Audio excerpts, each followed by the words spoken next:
Alright, well. Let's get into it. So, last... JV, you want to go over what happened last time? I didn't take notes. I wouldn't be able to cover everything. Well, there wasn't a lot last time. Just a whole bunch of near-death experiences. Yeah, it was mostly just... We did try dying a lot. That's or getting close to dying. You guys did attempt to perish many times. So what I caught, which I missed the first half of it, was there was a fight with Soulforger. We did very, very, very terribly. Many people went down, and we ended up having to run for our lives after he disappeared. That's about right. We forgot that you didn't need to Considered breathe. of him to take off. Although we did make him have to revive himself. We had him near death, and then all of a sudden, poof! He's got 155 hit points. Oh yeah, and he's like some kind of weird lizard man, lizard cat man. Something like that. He's been polymorphing as a tabaxi the whole time, or a lion thing, Leonid, and is instead something else. And he's great and powerful, and could easily have killed us all, but decided to go off because actually we held our own pretty well. I think we did. If he wasn't able to revive himself repeatedly, we would have been all right. Could he not have had like a special power from the dragon woman thing? Like he could still be a Leonin, but get some sort of warlocky perks? I don't. Yeah, I was thinking maybe it comes from that weird podium, or I don't know, giant pillar in the middle of the desert that we never figured out what it did. The dragon god thing? Yeah.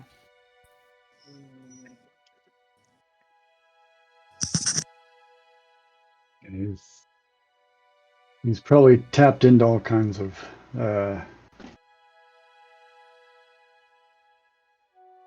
powers that just make we mere mortals play things in his mind.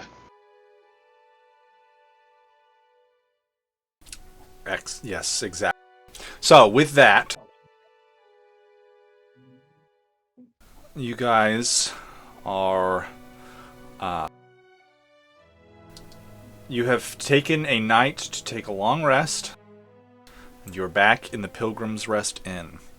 When you awake, and your party begins to gather in the central hall, there are other folk who are staying at the inn. You can see a lot of them as dawn comes. They're slinging little backpacks and pouches and other things on, and walking sticks at the ready, and they head out and they start climbing up the rest of the mountain to go to the temples at the top. But what you notice when your party rouses is that neither Snow nor Romney can be found. They keep disappearing. It's like we just need to keep better track of our party members. Yep, I'm feeling slighted and snubbed that our party isn't the cool party.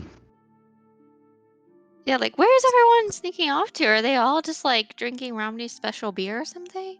Probably, and then just pass out in an undisclosed location. Well, I did survey the area. There doesn't seem to be a lot of crime, so hopefully they won't get robbed or killed.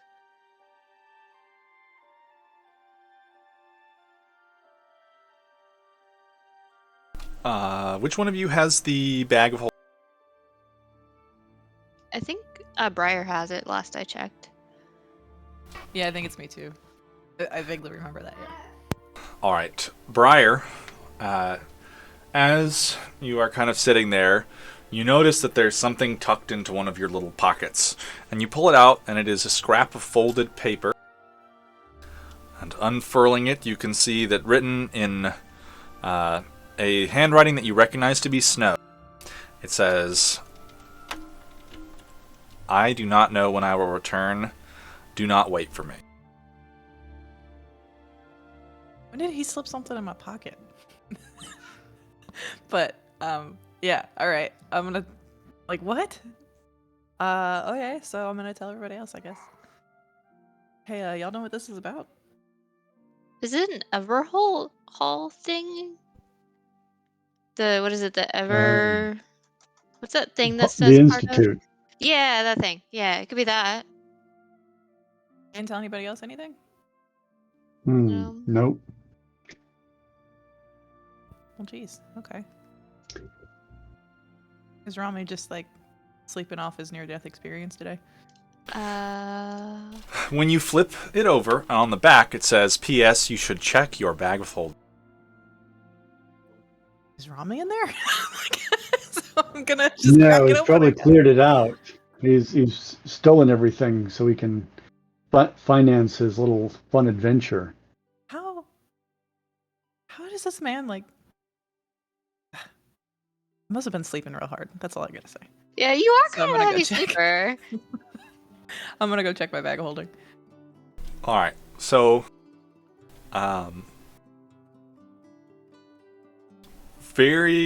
so if you, as you know, spending a little bit of time checking it, the things that you would working together with the rest of your party to keep track of what was supposed to be in. You will note that he took the two black opals, the blue sapphire, and one of the star sapphires. So 4,000 gold worth of gems.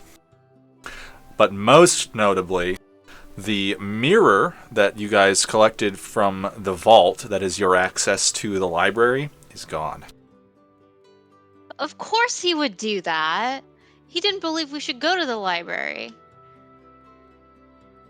Did we ever check and see if Mr. Prince was okay? I think I missed that. We did not. No, And Romney's the only one who can talk to him, right? that is correct. Awesome. Well, Uh, now that our Okay. connection So- to the library has been severed, I apologize. I just want to get this right in the tracker. He took a black opal, and what ounce did he he took take? 2 black opals, the blue Okay. sapphire, and one of your star sapphires. So it should be Okay. 4,000 gold worth of gems are now gone.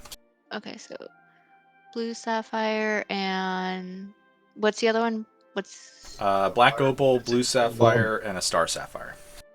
sorry, thank you. Got it.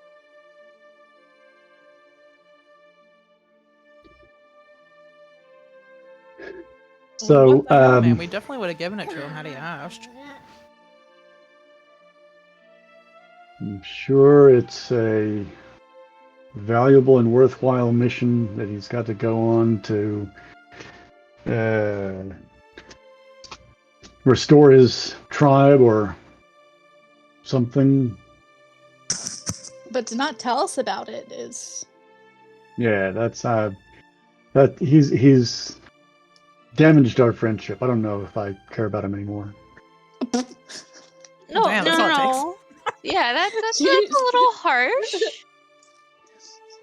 I'm annoyed, but I'm not like, I'll never speak to him again. We just Yeah, need to have a conversation about trust when we see him again. And communication. He spent time earlier here in the city off on his own shenanigans. I think he just didn't want to be with us anymore. After all we've done, we've spilled What are our you hearts out talking to him. about? He Yeah. expressed so much, when I was punching him that we're such good friends. maybe he's just really hung up on Onyx's death, and this has got something to do with it. That's true. It hit everyone hard.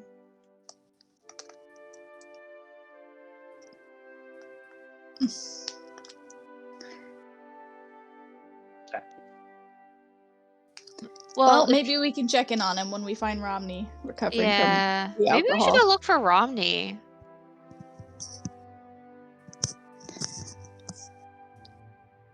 Briar, We'll there's go a voice in the back of your head from your sword. She chimes in. Weren't we supposed to figure me out here? Wasn't that part of why we came here? Oh my god, yes, we need to do that. Oh, I'm so sorry, Dawn. Hey guys. Dawn wants us to fix her. She's been waiting ever so patiently. So Azrael knew of the Master Smith, right? I think you'd heard of him. Heard of, but didn't know. That's right. Okay. Well, I mean, we can ask around. Yeah. We probably ought to. Yeah, I mean, Vertigan knows a lot of And people. we Maybe we could can ask him. Oh wait, definitely no, have that's right. used He's the one betrayed us. Dawn's That's help. right.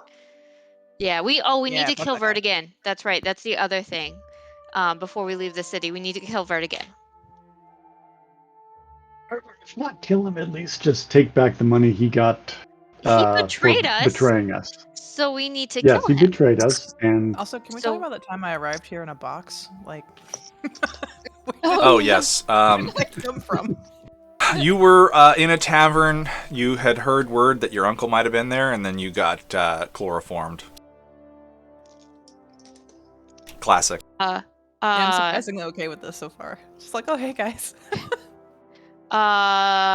Do we know who chloroformed you? Nope. Do you have any memories at all? It was a tavern on the She- eastern she- side of the city near the docks. So we need to go back to that tavern, find out who chloroformed you, and kill them too. So Azrael starts making a kill list. but because that need to the die in the box city. wound up with Vertigan, it's probably Vertigan. Yeah, we but can maybe cut we that one should just short. double check just to make sure. You know, because there might be someone else that needs to die in addition to him. Do I have any memories other than that? No, like shadowy dude, anything?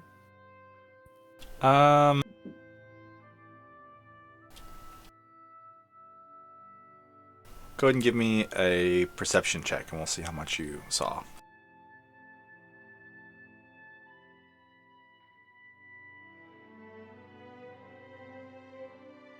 Okay. You remember that in that tavern that you were told to meet your uncle, there were a number of shady individuals who did look like some of Vertigan's guys. You saw a couple of them in the fight pit in the Mirage when you were there.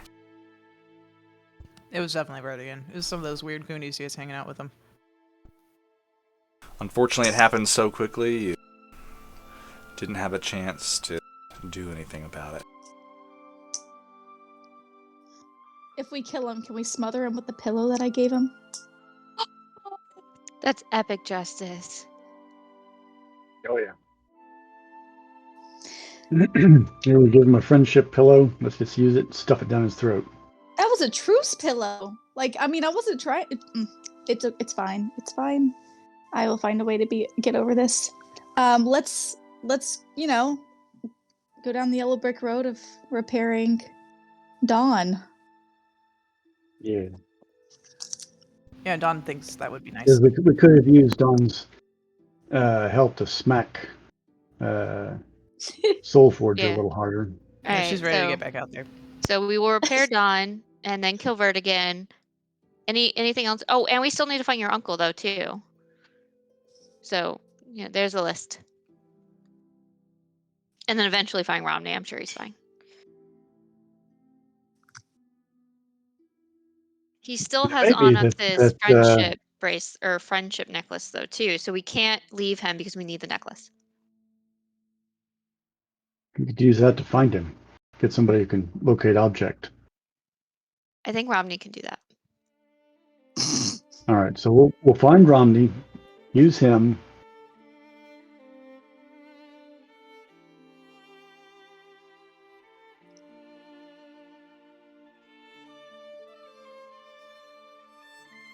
But isn't your uncle Briar's someone who could put us on the track to getting Dawn put back together? Probably, yeah. His whole thing is connections. So let's pursue that. Well, you want to come with me to this bar? Because, Yeah, I want to Damn. know. I want to know if any of the guys that were there before are there now, so we can rectify that situation.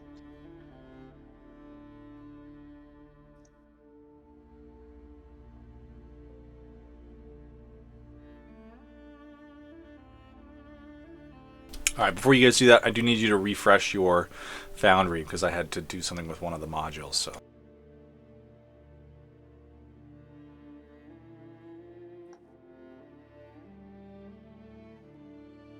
all right, so you guys want to go to the bar that Briar was in? Correct.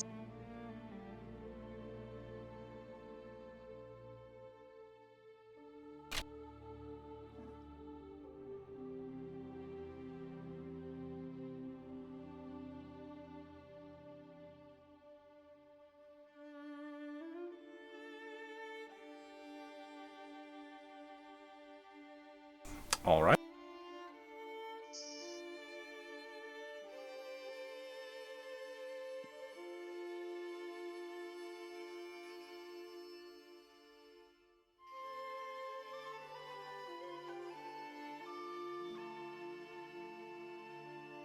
The bar is called the Lonely Seagull.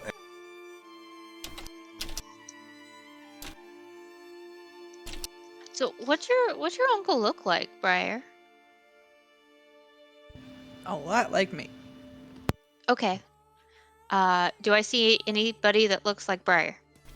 All right, so you guys travel across town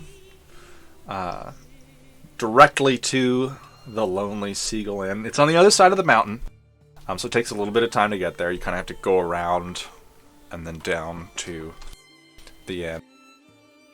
Go ahead and give me some perception checks.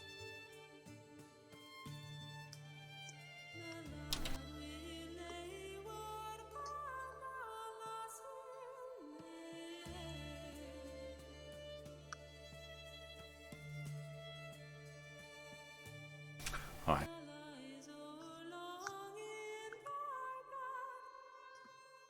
When you enter, you can tell that the bar is mostly populated by fishermen and other people who would hang out on docks, sailors and the like. It's pretty close, the space has a distinct odor of sea folk and fish and that sort of thing. Beer. And beer. Old stale ale. But as you enter, Demetari, you spot an individual in the corner who kind of looks up as Briar enters, squints at her, makes a confused face, and then goes back to his drink. Does he look like an uncle, or does he look like someone who would chloroform a person? He's kind of a oddly gray-bearded human fellow. Patchy and oldish, maybe in his 70s. He kind of gives you, an aggressive squint, and then he goes back to his drink. I'm gonna walk up to him. Pardon me. Can I help you? Yeah, I caught you staring at my friend over there. Is there something up? Oh, sorry. I thought there was someone I knew, but obviously not. Can I go stand behind Demetari and just look super threatening? Sure. Go ahead and give me an intimidation. There's a good chance he just knows my uncle, yo. I know, I'm like over here trying to be charismatic. I think I'm doing great. Really, it's Azrael intimidating him into talking to me. No, it's not. I rolled not good. Yeah, he's like a pretty tall, like surprisingly muscly man in his 70s. Like, he looks like he does a lot of physical labor, so he's still like strong, but a little bit old. And so this very small, like, little wizard and another relatively small humanoid woman walk up to him, and he's just like, wow. So I know what this is gonna sound like, but I imagine that there's not very many little beetle fairies out there. So like maybe she knows the guy that you thought she might be, or knows the person. Like, like, do you want to talk to her?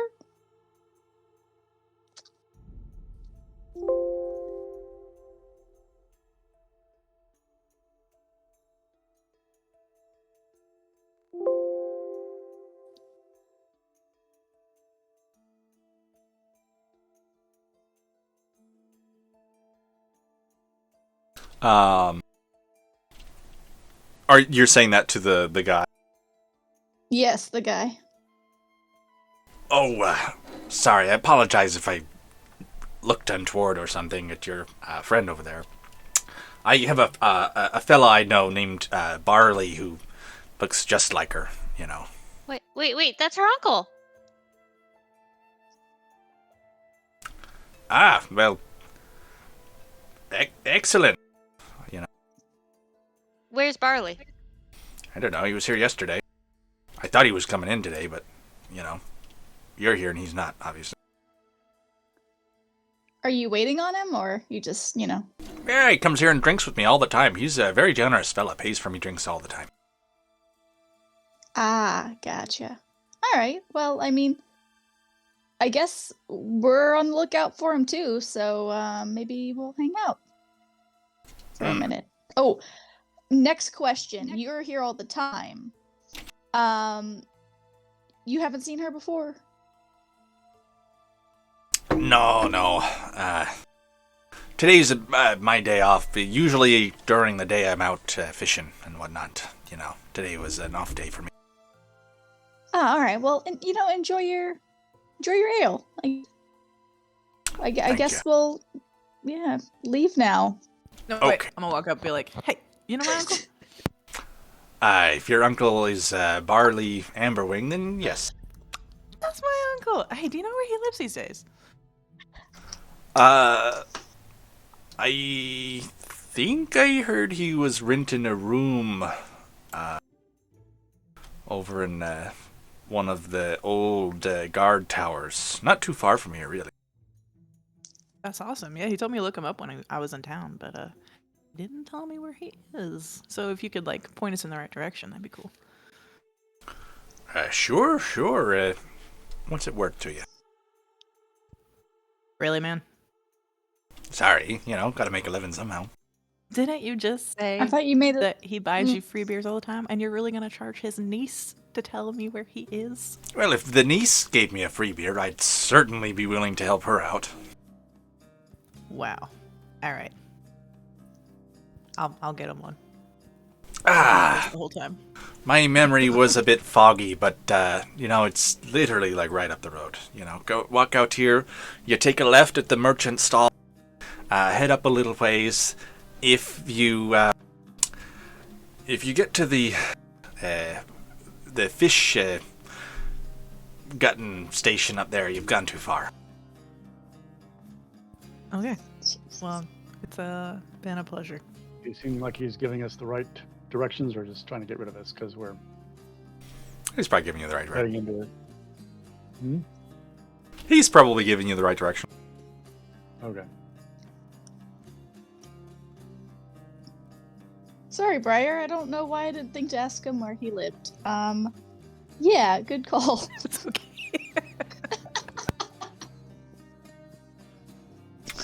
All right. Well, let's go find your uncle. Yeah, let's go find him. He begins enjoying the free ale that you have supplied him with. The ale would cost, I think, 2 silver. Okay. Ale's not free. Come on. It is for him. It sure. If you know the right information, it's free. Alright. Are you guys heading up the road to find the old guard tower? Yes. Yeah, we'll follow his directions. Because he seemed like he was an honest man. Somebody make change for me. How many gold or how many silvers are in a gold? 10. It's 10. So you would have, if you trade 1 gold, you'll have 8 silver left. Alright. Yeah. Walk out the road, and following his directions, past the merchant stall. In the distance, you can see the fishery. And in front of you, there is a older-looking guard tower.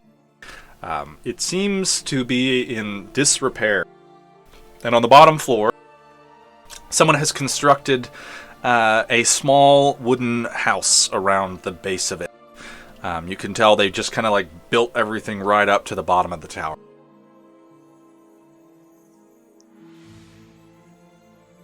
This looks like the place, so I'm gonna go up and knock. Alright. There is no response.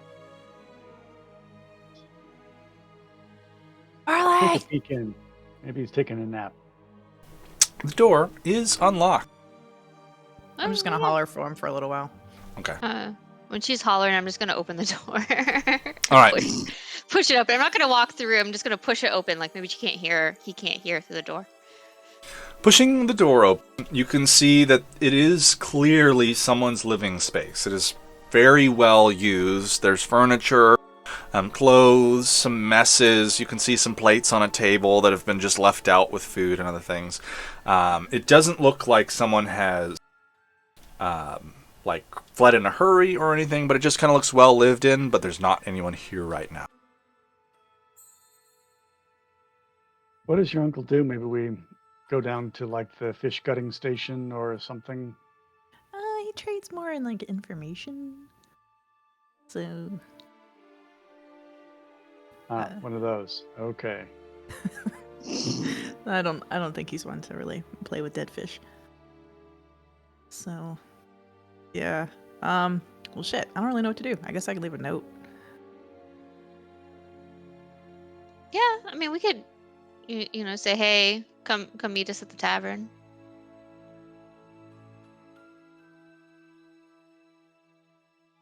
Can I? Right, we find like paper and a bit of charcoal Oh, to scribble a note on. Yeah. I've got parchment. So are you guys like going inside to look around? Or Yeah, we're gonna we're leave a gonna- note. Look around. All right, I well, mean- go ahead and give me an investigation. Search the Yeah, I place do want to look for, around though too. You're just gonna like poke through my uncle's stuff? Well, you Yeah. you never know, someone might have kidnapped him. You are a busybody, ma'am. Oh, I'm just saying, like, Wait, what if didn't you someone literally had just get kidnapped him? When you kidnapped? want to know? Did literally just get kidnapped. Okay, yeah. Jesus, this feels wrong. Y'all, okay, I will stay in here and y'all poke around. Plausible deniability. Okay. If you're poking around, go ahead and give me an investigation check. All right. As you are If he comes through investigating, the door, I want to be like, I didn't do it. you can tell that the clothes and other items that have been kind of left here in this living space are human-sized. They're not fairy-sized. Did your uncle have like a roommate? Maybe someone that he might live with? To be honest, he kind of like goes through them. So Ooh. Wait, didn't that guy say that he was renting a room? This is just the house that goes off the warehouse, right? Maybe he's This in is the the little wooden house built at the base of the tower. So, is there multiple bedrooms? Like, is one of them Barley's and the other one is his roommate's? You can tell, as you all have begun to kind of investigate this space, there is a door, and it is a proper door, as in the back of this, like, house, there's the stone wall of the tower, and there's a door that goes into the tower. and this door is locked. Okay, well, I'm gonna do the same thing then. I'm gonna go pound on that one and say, Barley! Hey! You pound on it, you yell your uncle's name, and you hear the sound of crashing kind of distantly through the door. Something like a clay plate fell on the floor and broke. Oh, he's got a door alarm. It wasn't Does it like sound like it wasn't like right next to you on the other side of the door. It was like, you can kind of tell like the sound came from somewhere a little bit further away. Does it sound like somebody is coming to unlock the door? You don't hear anything else. Are there windows on the tower? There are. Okay, I'm gonna go out there and peek through the windows. I'm gonna like fly up.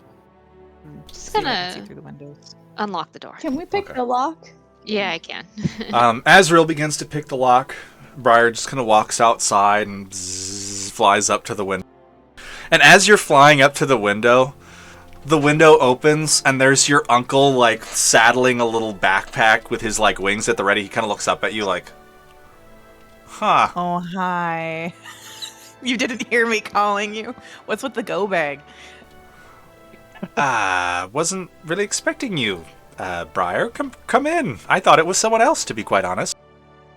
Jeez, man. Okay, well, I got some friends, and they're currently picking your lock, so, you wanna go open your door before it gets Oh, goodness. broken? And as you kind of like fly in through the window that he's just opened, Azrael and the rest of the party kind of get to the top of this little like stairs that kind of ran around the edge of the tower, and you're in this little second floor room that you can tell is definitely hid.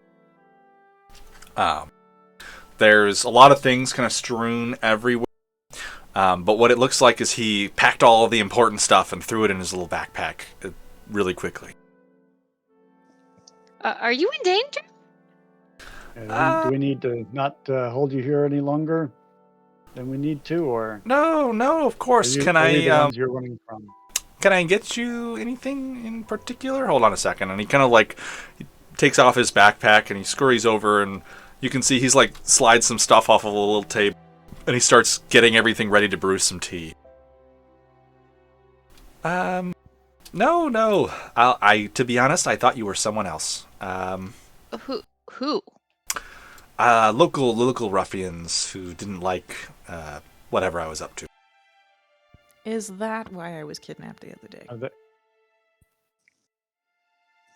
Where? Vertigan? We've got a beef with Vertigan. Oh, yes, him. Yes, I would not mess with him. Where were you kidnapped? Because it might have been my fault. Yeah, alright. All us beetle bugs look the same, am I right? We definitely do. Well, it was over your You see local one bar down beetle. there. you The see seagull pretty much place. the same to me. He is kind of the spitting image of Briar, just like, a little bit older. Gray hairs and... Fair enough. Well, Um, that's why I was kidnapped. it's I it's see. a great and wonderful surprise to see you here. How is everything? I'm surprised to run into you, to be quite honest. I will admit I haven't been in touch in a little bit. Things are good. Things are good. I also haven't been in touch in a bit. I was kind of hoping that you had a little more, No, I kind of got involved in some ruffian elements here in town, and I was having a good time, and then things weren't so good, and so on and so forth. You get it. I get it. Okay. But Yeah, should that we be checks. on the lookout for other beetlebug kidnapping? Is what I'm folk, saying. I'm about to get uh, knocked over the head again, or No, you're Yeah. probably fine. Probably fine. But you were about to head out, and we're keeping you here, so we. Yes, I did technically think you were about to come here to murder me, but you're not, so everything's all right. Well- And you can see he's like pouring out tea and got little like tiny little cups, and he's like setting them out for everyone. So who's trying to murder you specifically? Because I can murder them first. I might have made some promises to Vertigan that did not necessarily come through in the way that I was expecting them to. Well, good, because I already want to kill Vertigan. So, Yeah, he's already honestly, on my fuck that kill guy. list, which I promptly show him. Oh. A And little he like kind of looks at it, and then he looks over at Briar like, huh. Yeah, she's like that. You get used to it. You've made some interesting friends here. I mean, I have two, I should say. I'm gonna keep them, I think. They're fun. Yes, certainly. What a delightful and entertaining plane of existence we find ourselves. Right? That's what I said. But mom and dad were all like, no, you have to stay with us. Blah, blah, blah, blah, blah. So I just, I kind of dipped. Although I will say we'd Fair kind enough. of like to go visit the ancestral homelands at some point. Yeah, funny you should mention because check this out. I'm gonna show him Dawn. Interesting. This is a rather delightful artifact you have for me here. Where did you come by? Well, it's not quite for you, but we found it like dungeon delving, basically. And nobody else could talk to it, but I could. It was in like a big hoard. Wait, no, we didn't get her from the hoard, did we? Wait. Yeah, let me no, she ask came. Dawn. Oh. No. So you had her before we got imprisoned. Yeah. Yeah, it Where was did when you we were pick her up? guiding what's his face into the Yeah, Underdark. yeah, We found the scout's bag. that's That's correct. what it was. Yeah. Yeah. Yeah, she wasn't doing so good, but now she can talk to me. That's pretty cool. Well, I'm glad to hear We that. need to kind of see what we can do to get her fully put back together. We've done a couple of upgrades, but she's not fully. Yeah, don't we need Right. another one of those agates too? I before we mean, can- it does Yeah. appear to just be a handle, so that I was about to say might, it's just kind of missing the pointy bit, yeah, might be a little bit more valuable to you if you had like a blade on it. That's what I was thinking too. Do you happen to know anybody local who could do such a thing? I personally do not, I'm afraid. Help us find the what was that Smith's name? the mineral. What's the Fey steel or something? Isn't it? I am or- familiar with face steel. I don't have any on me, I'm afraid. It's not super Oh, of course. common.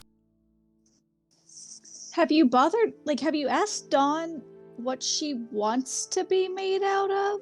Does that matter? I don't know. I've never. She did tell you previously that she has to be made out of face steel, Oh, okay. All right. and that she used to be a greatsword. Didn't she say like who her past owner was too, if I remember right? She had a No, whole I'm pretty sure story. you guys got that from legend lore that was cast on Dawn at one point. Yeah, Dawn hasn't been really talkative. If what Briar has relayed to us is any guide. She used to belong to Karina.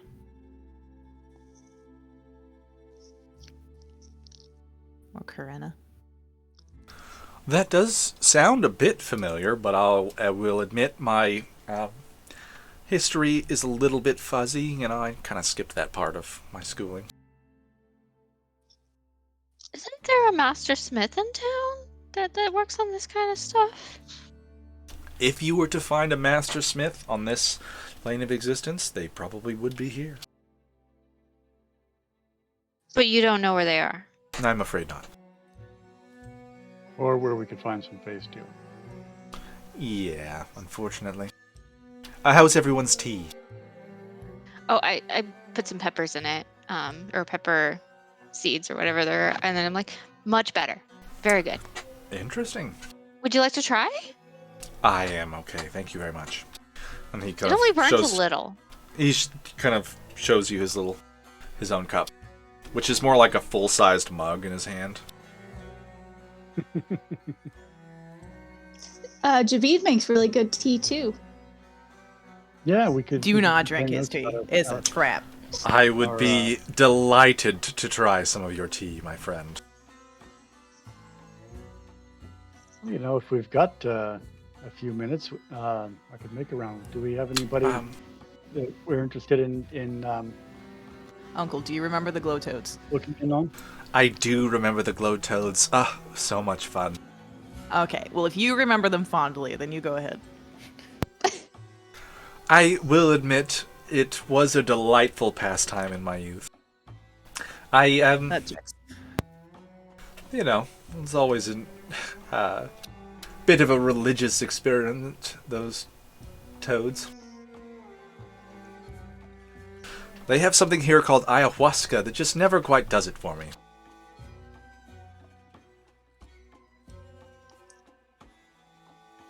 Does any of us know what that is? Like actual ayahuasca, like the Everyone. dream tea. Wait, no, wait. I have no idea in real life. Is that a thing? Yeah, that's a real thing. Oh, It's Okay. like the tea that it's like tastes like ass, but it's like the spirit tea where you can like take like spirit journeys and stuff.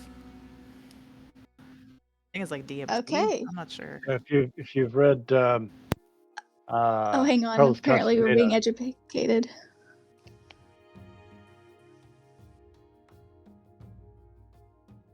Oh. Okay. Anyway. So you guys actually do not to tell you all the answers, but you guys did find hold on, I'm gonna scroll my notes.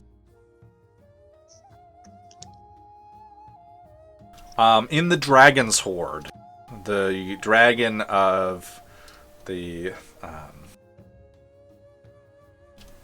I know the I pit. found one ingot, but I don't think I found enough. You to have 2 ingots. But you I need think we're one told more. you needed a third. remake. One of the Gross. ingots, very specifically, you found it in the Dragon's Hoard, and it had a twisted hammer over an ivy-covered anvil, which Asriel recognized as the sigil of Pacus Ladra, Yes. an Eladrin master smith from the Spring Court of the Feywild, who lived in Thalassa 200 years ago. Yes, that's who she was trying to ask about. I just didn't have the name. So, because Azriel probably just doesn't occur to her that that was 200 years ago. She's not fully familiar on timelines and stuff like that. So that's probably who she. What was that name again? Pacus Ladra. Pacus Lake.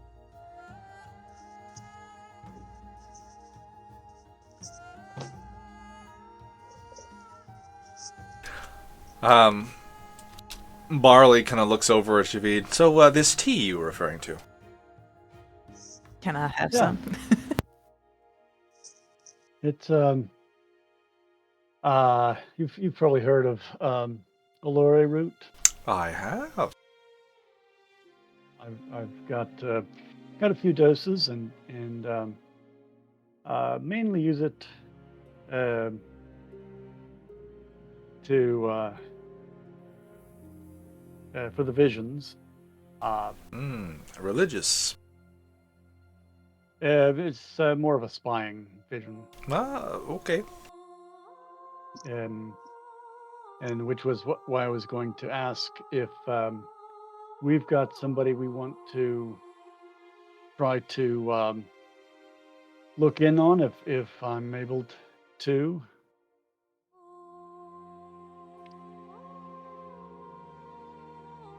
Anybody recall who would be a I don't know, Pacus. That would be a hard one to Well, try I guess to- Go ahead. my recommendation would be maybe just to make sure Snow and or Romney is okay. I don't know if that's a waste to you. It seems like this route is hard to come by. Very, very expensive. Like a Well, gold a now dose. that you mentioned that it is a Lore root of which you speak, I do know someone here in town who could get you some for a price. Naturally for a price. I wouldn't mind actually learning more about its preparation. I'm always up for a more satisfactory tea brewing experience.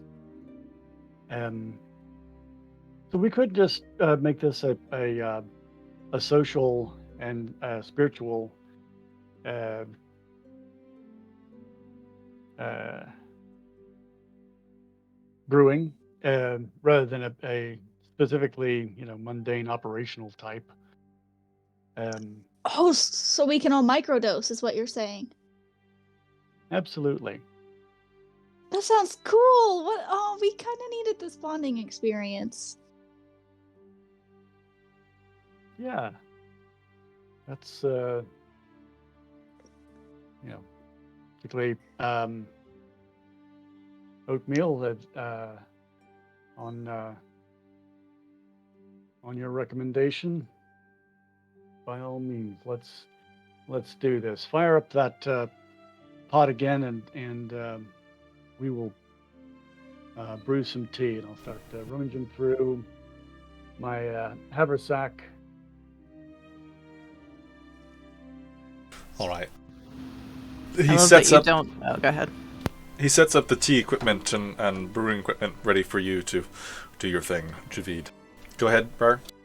I was gonna say I love that you don't know where I can fix my sword, but you do know where you can score some drugs. What you been up to, Burley? Oh, you know me.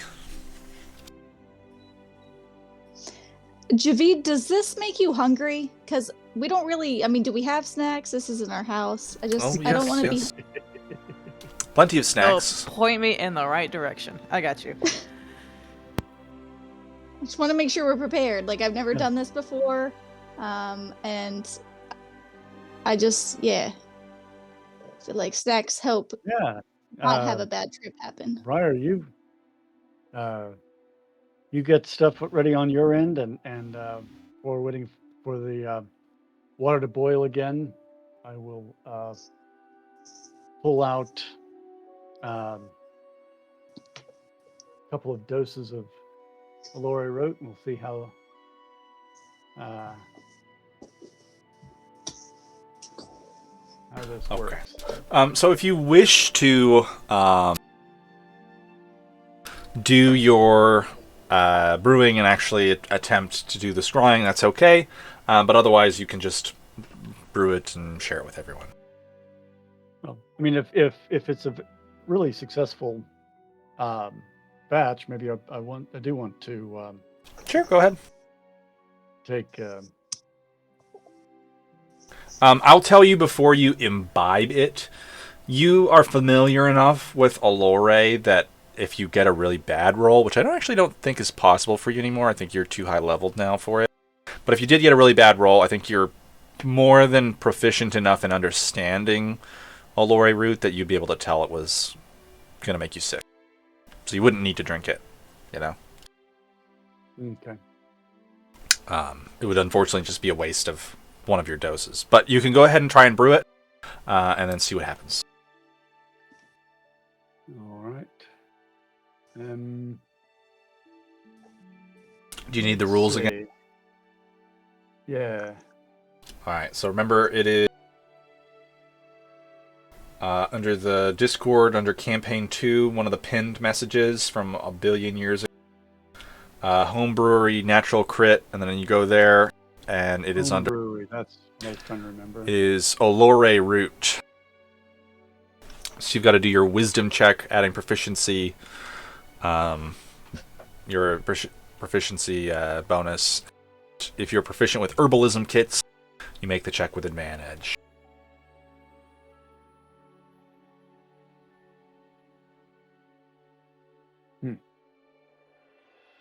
Discord is not finding Which tab are you in? Are you in General? Campaign 2. Are you sure? Yes. Yes. I'm sure. Are you sure about that? Mm-hmm.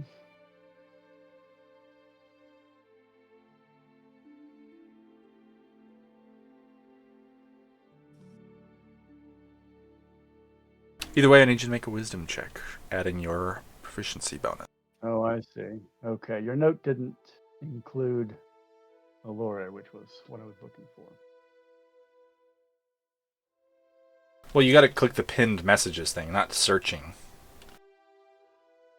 If you click the pinned messages in the top right, it will show you where I pinned the homebrew rule. Anyway.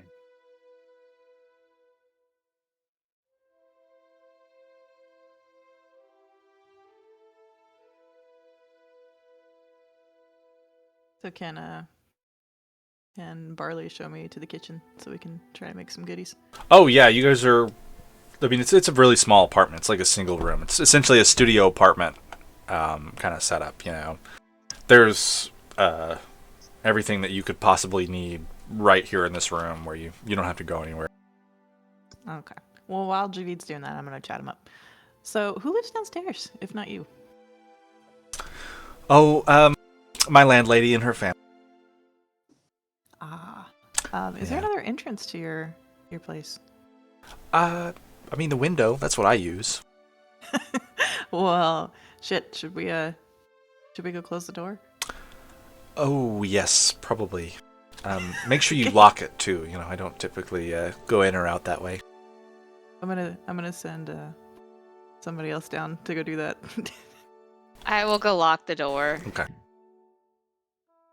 All right, Azrael heads downstairs and shuts the door and locks it.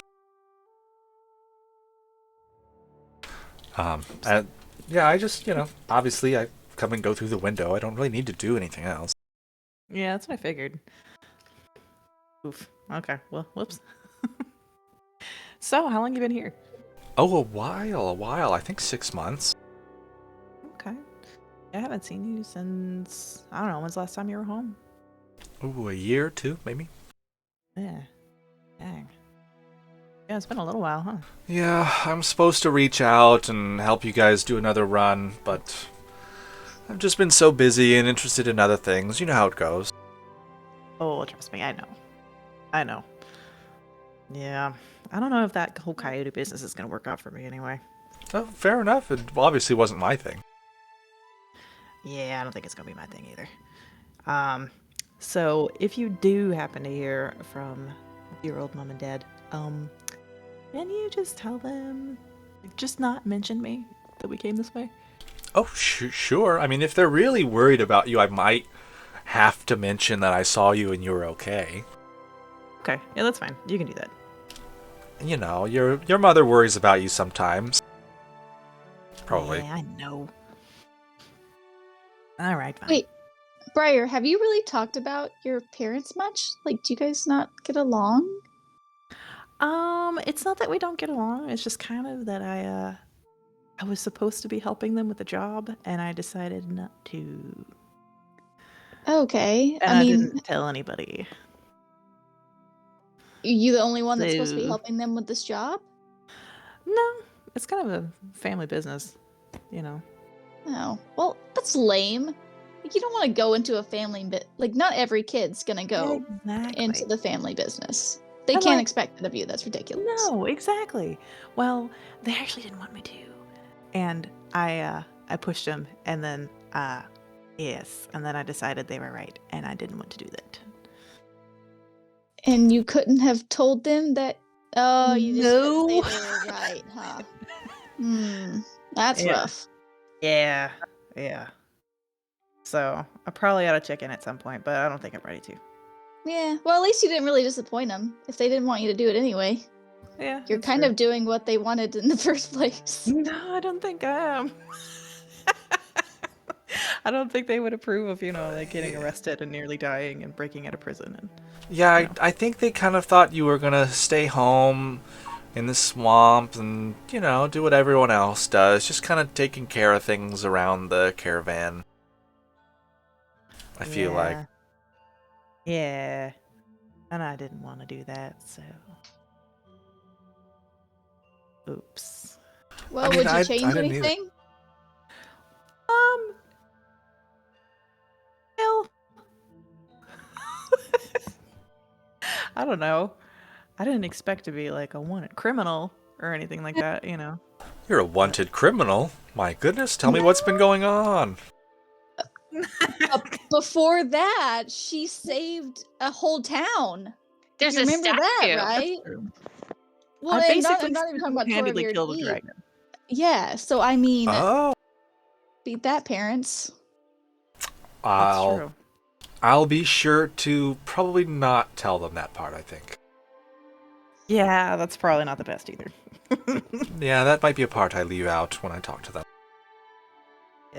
Yeah. It really depends on who you talk to. Javid, how's your brewing going? Splendidly. I can't see your roll. Really? Yeah, so I got a 23 on the brewing check. So I got advantage on the Constitution saving throw, which means I got 19 on the con 23. save. You had yeah, which okay, means- and you got a 19, so you can scry. Right. Who are you scrying? You know what? Wait, if any of us drink this, are we going to be scrying? Instead of my doing this whole thing, I want to pour out for everybody present a little dose. So as Demetari says, you all can microdose Allure, and this is really good stuff. And so it may be that one of you gets the full experience. So wait, if everyone does a microdose, does that mean no one gets to scry, or just one? Like it'll be like a round robin of who gets to scry? Why don't I have all of you make your Constitution saving throws? And we will see who... And you guys do have advantage. Also, I made some really good snacks. Oh, good.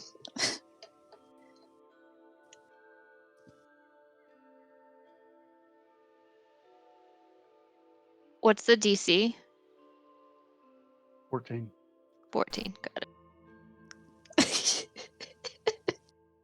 Alright, so Demetari is definitely having a bad trip. And Briar, can I get you to make another save?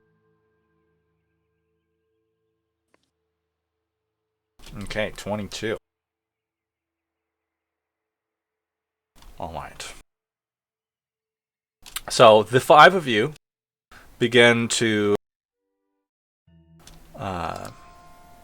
drink your Allure root. And Demetari, as you kind of drink it, and it's like there's ants crawling all over you, and you're like just getting really like anxious. Like you can hear every once in a while like someone's banging on the door downstairs, and you look for it and they're gone, and you're just like kind of starting to freak out a little bit. Guys, there's like a whole family down there. What if there's kids? What if they get into the stash? Oh my gosh, this is a bad idea. And It's like I can hear my Corey spirit talking to me right now. every time she's like mentions something, the rest, none of you else hear it. But Briar, I'll say with your 22 that you can scry on someone of your choice. Well, we were talking about dear old mom and dad, so let's scry. Okay, so they are on a separate plane of existence, so it will be a little bit more difficult to scry on. Okay. Or are they? Or are they? Alright.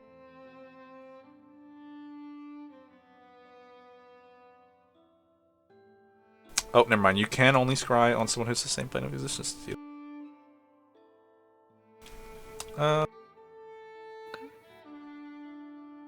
Well then.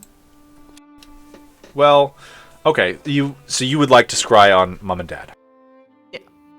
Alright.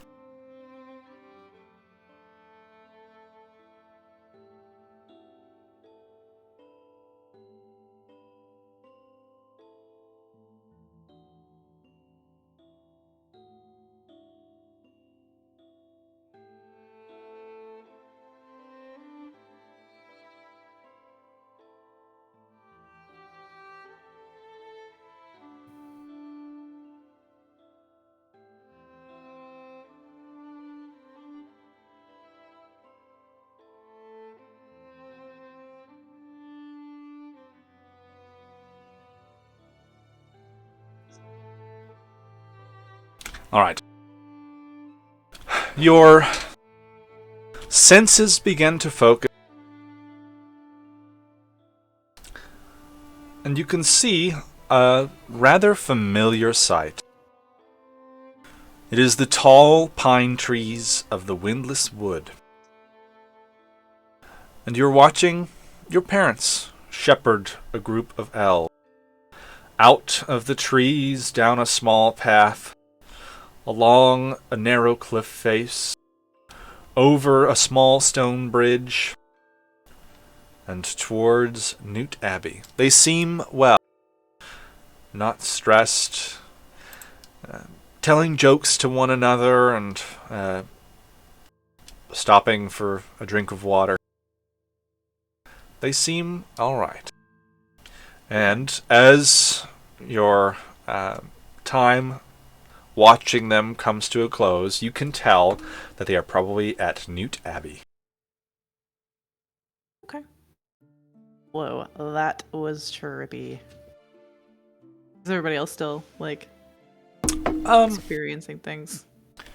It is not a very long high for Olore route. You are probably the last one to kind of return to consciousness. It's very, kind of like a flash in the pan experience. No more than about 15 minutes as far as the high goes.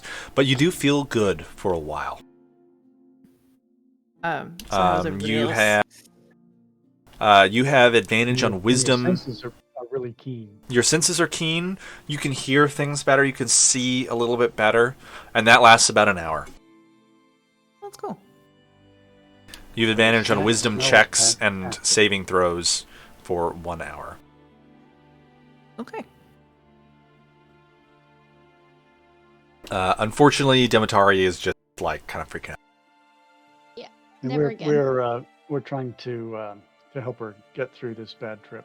Yeah, I Yeah. imagine she's like holed up in the corner with like a knife, and we're just like, put the knife down. There's nobody here. I'm just like freaking out, got Gamby in my arms, just like, it's gonna be okay. It's gonna be okay. How long does this last you be? Why did you make me do this? Why did I think this was a good idea? And the whole time, Barley is kind of like he's like patting her head and like feeding her like potato chips or something, like whatever you made for a snack.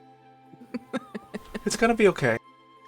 I had this happen to me one time, and he's telling you about the time that he thought frogs were trying to eat him. That's a very real fear. I think you're just making it worse, Barney. Oh man. So how did Azrael do? Did she? I imagine it didn't affect her much because I passed, but I wasn't as high as you. So Yeah. I imagine like it was kind of like, She feels I good. guess. Yeah, she feels nice, but she didn't experience anything quite like what you experienced. Okay. But, I mean, So, you still yeah. get the heightened senses, so everything looks brighter. Sounds are clearer, crisper. Colors look better. Potato chips are just the best thing you've ever had. I mean, Yeah. to be fair, I don't normally taste stuff, so maybe it's the first time I taste potato chips in like 200 years. Be like, Oh yeah, these are the best. These are really good. Yeah, they're the best potato chips you've had in like 3 centuries. So they're pretty good potato chips. And you Just look at raiding the it, just like, pantry. All right.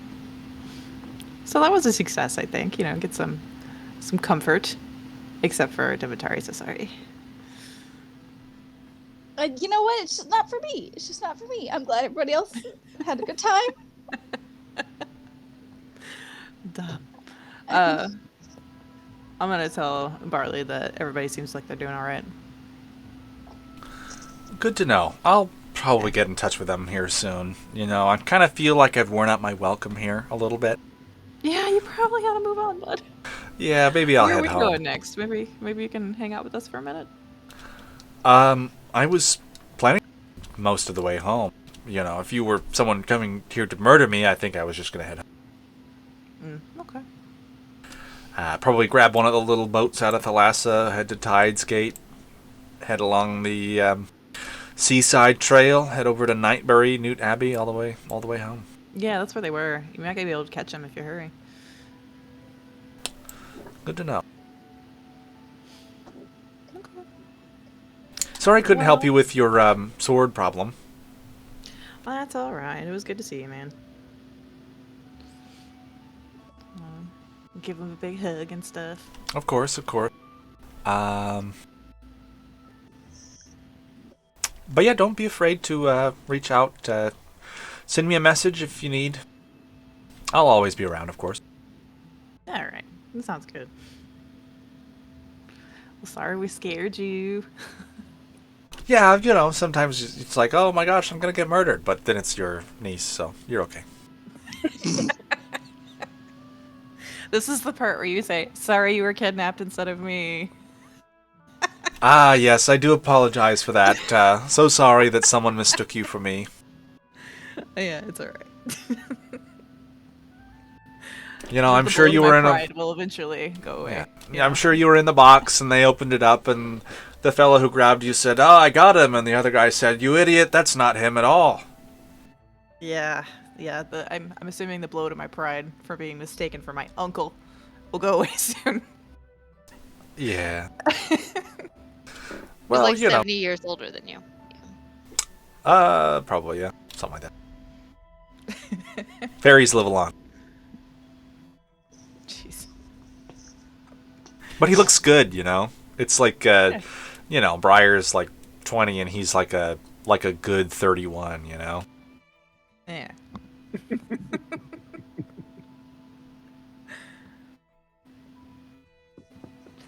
But I'll be around for maybe a couple more days if you need anything. Right. Well, when you get home, since you're We- going that way, um, can you try to find somebody who can repair the sword for me? I mean, I could take it if you like. Nah, I'll hold on to it, but, just send me a sending. Find somebody, send me a sending. Okay. If you, find out anything. Of course, maybe I'll ask around. I don't typically get over to the, the right, Courts? the usually, like, courts stay on the and talk to outskirts. people. Yeah. You know how it goes. Last time I visited the summer court and got in a little bit of trouble and so on and so forth. So Yeah, you did. I remember that. Yeah, that's fair. I'm sensing this is a thing. They've for you, probably gotten Briar. over it at this point, though, right? I've never known Queen Titania to get over that sort of thing, but who knows? Maybe. Okay, bud. Well, be careful. Yes. Anyway, best of luck to the rest of you out there and whatever saving cities and other things that you're up to. Alrighty. So, where to next, everybody? Saving the world, one adventure at a time. No, we still got to go So- figure out how to get another ingot of Fey steel and get Dawn put back together. Yeah, so we want to ask about Pacus Lyra. That's the name. She's somewhere in the city, I swear. Alright, why don't we go find, like, a blacksmith in general? Yeah, we could do Probably that. Point us in the right direction. Right, Yeah. right. Ask around, get pointed in another direction.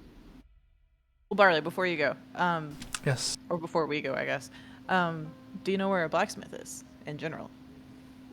There are lots of them around. Depends on what kind of quality you're looking for. Most of the good ones are on the west side of the city. Okay. We're talking about somebody who knows somebody who works on legendary weapons. So top. Probably start on the west side of the city, but if you ask around, I'm sure someone could point you in the right direction. Well, we'll be seeing you then. Farewell. Good luck, everyone. Do lock the door on your way out. Again, don't go out that way. Okay. Yeah, and since you're a aficionado of fine teas, why don't I leave you a dose for your own use? Oh, thank you. Were you gonna ask where you can get more? Yes, that's right. Yeah, if you can point me to uh, a tea dealer, that would be. Well, the fellow that I know who supplies my special goods, is a fellow named Roderick. And you can actually find him over at the Lonely Seagull Inn. That's where he usually hangs out. But unfortunately, I think he What does he look might like? be one of Vertigan's friends. You know, young, dark hair, no beard. Sometimes he's got a mustache, sometimes he hasn't. Okay. Fairly young fellow, I think. Couldn't be older than his human 20s. By Would the Little he way, greasy. have been involved in the kidnapping of Briar? Oh, I have no idea. Could be. I'm sure Vertigan's probably got a large organization. Not everybody's involved in everything Vertigan's into. Well, I mean, just because he's friends with Vertigan, right? Like, look, I'm not going to kill him because of who he's friends with, but I just need to know if he should be killed or not. It doesn't sound like he would be the sort that is on the same squad as the kidnappers. Well, maybe we'll ask him, and so that way we can know who to properly kill. Right, I Probably don't know if he's don't gonna- kill Roderick if you're over there. You know, I've gotten some good deals from him. Wait, what else does he sell? Right. Mind spice.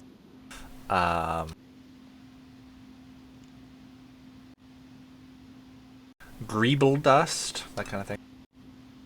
Does he have like Sood? Sood's some good Oh, stuff. definitely, yeah.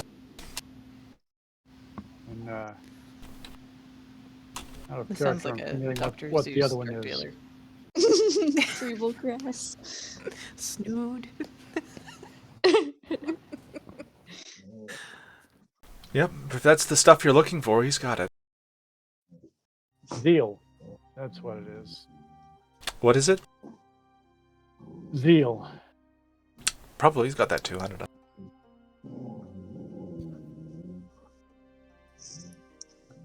Do you know if he does like fair trade or? I don't typically ask those sorts of questions as far as these items are concerned. What's your dog doing? Wrestling. Oh, okay. Oh, there they are. Yeah.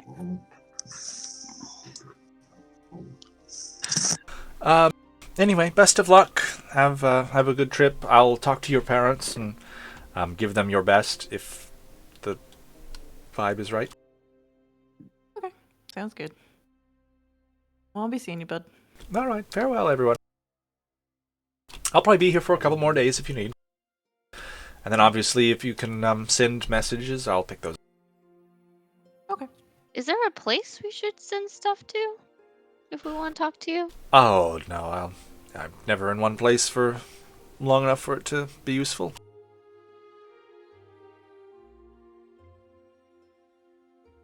All right, so But You anyway, I'll take a dose and hand him the individually wrapped little package for Briar's uncle and fellow imbiber. Please enjoy. he gives you a deep bow and much appreciation. All right, so you're headed off and trying to find Pacus Ladra. Yes.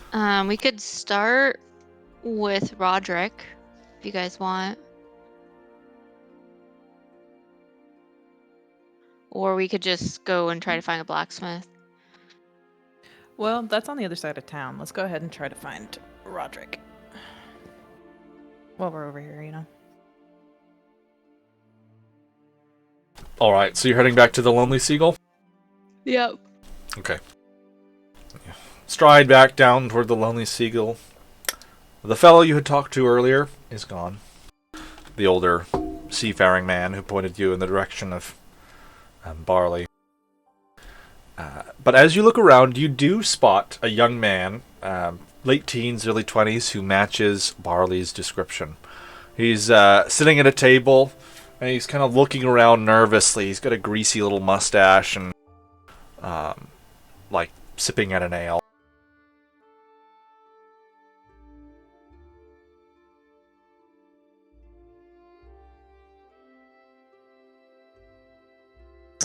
It's all you, Javid. Yeah. I wonder if I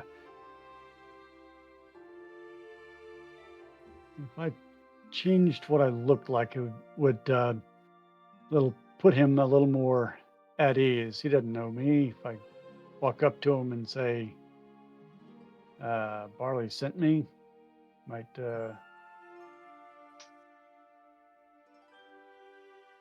Well, everybody thinks I am Barley. You want me to just go with you? Yeah. Let's just walk up and say hey. Yeah, just my uncle pointed us in your direction.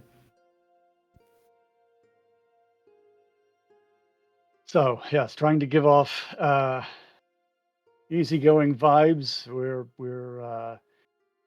not. I mean, we are heavily armed, but not the. Not for you.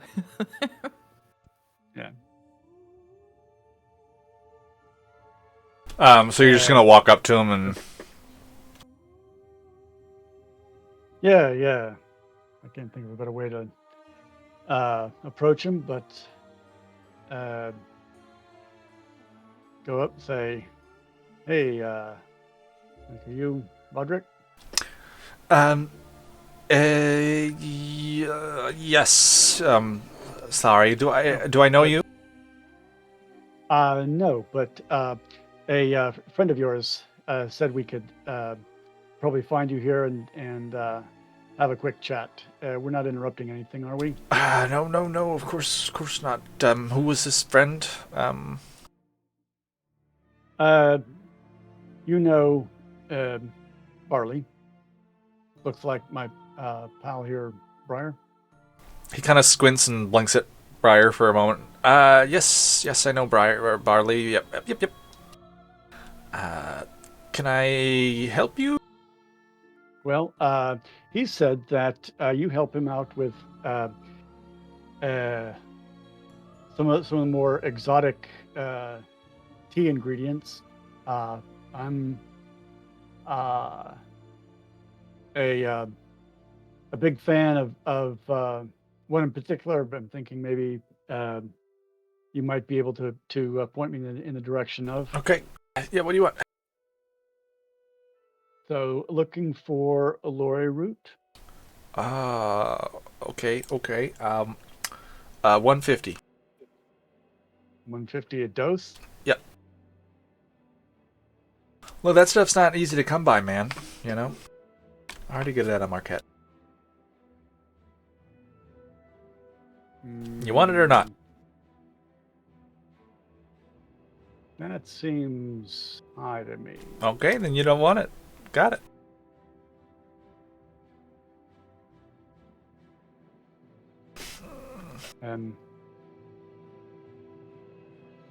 Oh, by the way, you wouldn't happen to know a guy named Vertigan, would you? Maybe not. I don't know. Couldn't tell you if it sounds familiar. Do you want the Olore root or not, buddy? Because we are business associates of Vertigan, and I think he would want us to get your best deal. Give me an intimidation check. Or actually deception. Deception check.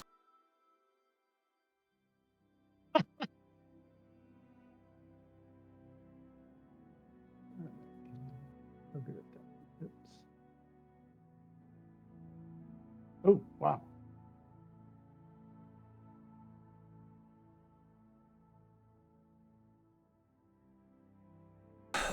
He kind of blinks at you a little bit, looks up and down. All right, I can sell it to you at a hundred a dose, but I swear that's as low as it goes. Oh yeah, yeah. No, that sounds like a very fair deal.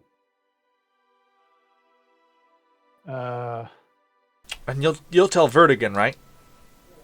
oh, absolutely. Uh, uh, I mean, assuming you want us to. I mean, he doesn't have to know that you're selling it for below the going rate. Oh yeah, no, that's right. That's probably smart. Yeah, don't. Sorry, don't tell anyone. Don't tell anyone. All right. Well, David's Um, going through his bag, or while David is talking to him, can I go through his bag? Are you trying to like kind of sneak around and then start rummaging through? Okay. Yeah, basically. Go ahead and give me a stealth check.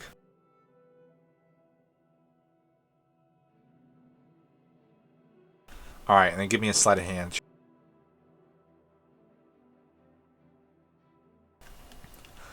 You're able to start rummaging through his bag. I'm mostly looking for information, like about his contacts, about Vernigan, that kind of stuff. In his anything bag, alluring you can find. it looks like he just has a bunch of different drugs in little glass vials. He's got some gold in there, probably like 30 gold worth. A few scraps of paper that seem to be functioning as IOUs. And then, yeah, a bunch of doses of a variety of drugs. But that's about it. He doesn't have anything specifically that's like, something from... Here's where you find the hideout. Yeah, here's where Vertigan lives. Like that, nothing like that. Or, contacts where he gets his drugs from. You do note that one of the things in his bag is a small leather ledger that has the logo and information. Hold on. The Cadian Trading Consortium.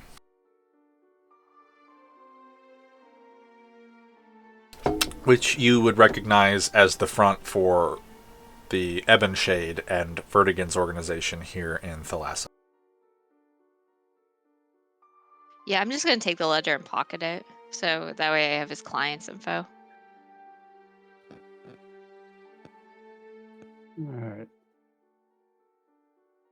I don't have gold on me, but I've got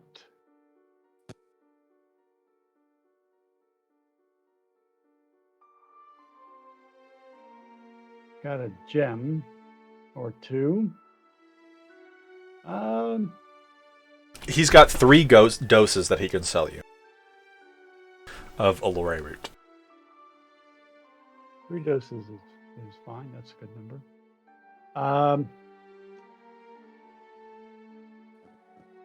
Would you take, or would you be able to give me change for a fire opal? How much is that? 1,000. No. Sorry, I don't have anything worth quite that much. I can give you an IOU. We're not going to be around in town long enough to collect the IOU. So in our party inventory, we have 2 jets that are each worth 100 gold.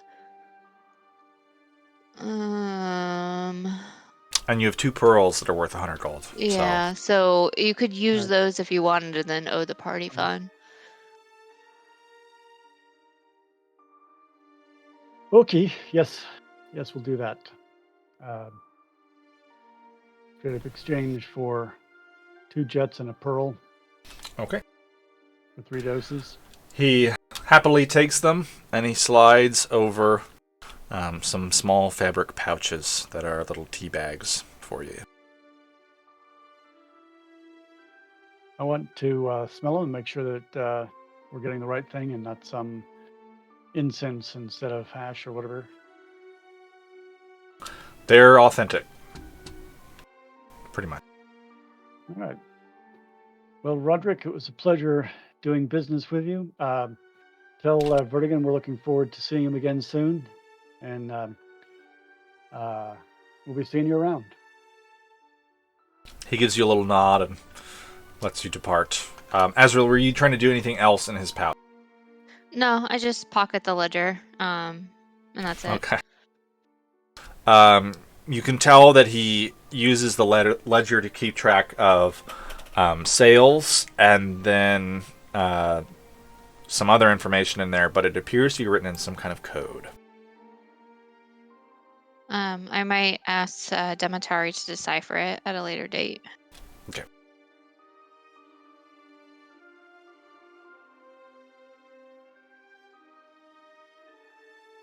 All right, so we'll head out and head over to the west side looking for a top-end armorer. Could we have asked Roderick if he knew of a blacksmith? I mean, you can just We start could have asking around. Okay, yeah. Let's just ask around while we're here in this inn before we start trekking. Oh, but I mean, Barley did say that it was on the west side we could find.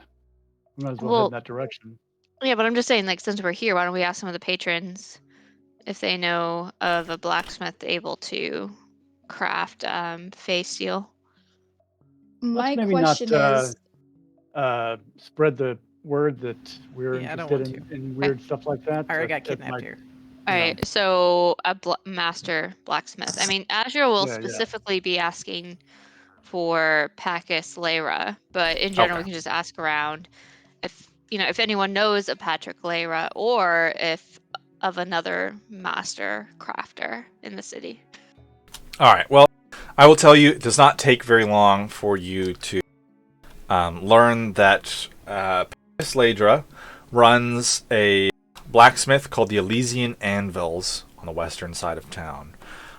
It appears to be pretty well known, and you guys are able to get over there pretty quickly.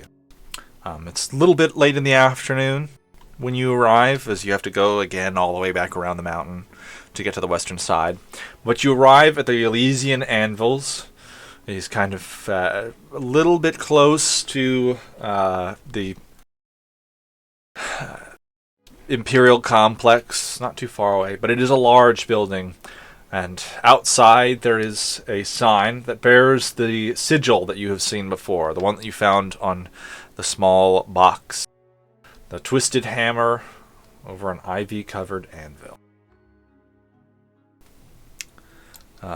As you approach, there are sounds of hammers striking metal, other sounds of a smithy at work. All right, let's go see if we can find the master armorer. All right. Before you guys go and find the master armor, I think we'll go ahead and take a quick break. So, I'll see you guys in a couple.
I didn't hear the question, but yes. Fair enough. All right. The four of you arrive at the Elysian Forest.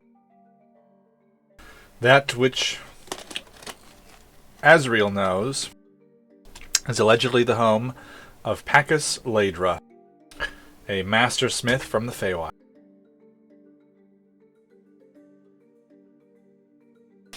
You are able to enter, just walking through an open doorway. The heat of the forge is kind of flowing towards. You can see that much of the room is populated by human smiths. A few half-elves here and there, but each of them are hammering at anvils, striking metal, quenching blades, that sort of thing.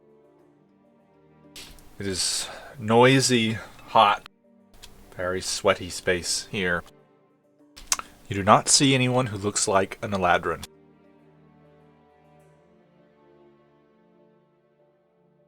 I'm just gonna yell out, is Pacus here? As you kind of shout, a group of the nearest smiths kind of look up from their work, wipe sweat off their brow. One of them just kind of grunts, points towards a door at the rear of the room, and then he gets back to hammering, just loudly.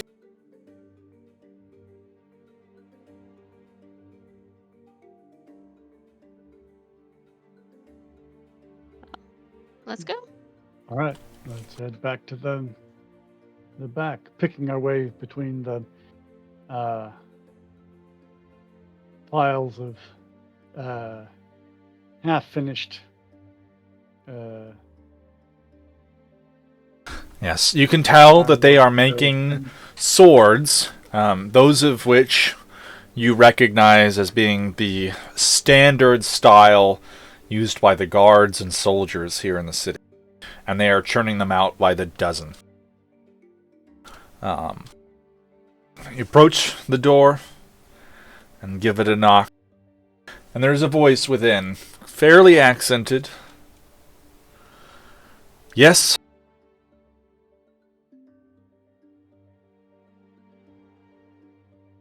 What's the name again? Pacus Layra. Pacus? Are you in there? There's a little bit of shuffling, and then the door opens, and there's a man kind of dressed in a similar smith's outfit to the rest of them, long apron in front of him. He is this kind of older-looking elven figure. He has, like, almost white, pale skin, these, like, brilliant blue eyes, white hair down at the back of his head. He's got, like, what looks like almost frost is condensing on his head. What can I do for you? What do you want? Can you fix this? And I'm gonna bring out Dog. He kind of like looks down at Briar, and he like cocks his head, a little bit inquisitive, and reaches out and kind of grabs the blade by the hilt and begins kind of looking at it, turning it over, kind of inspecting.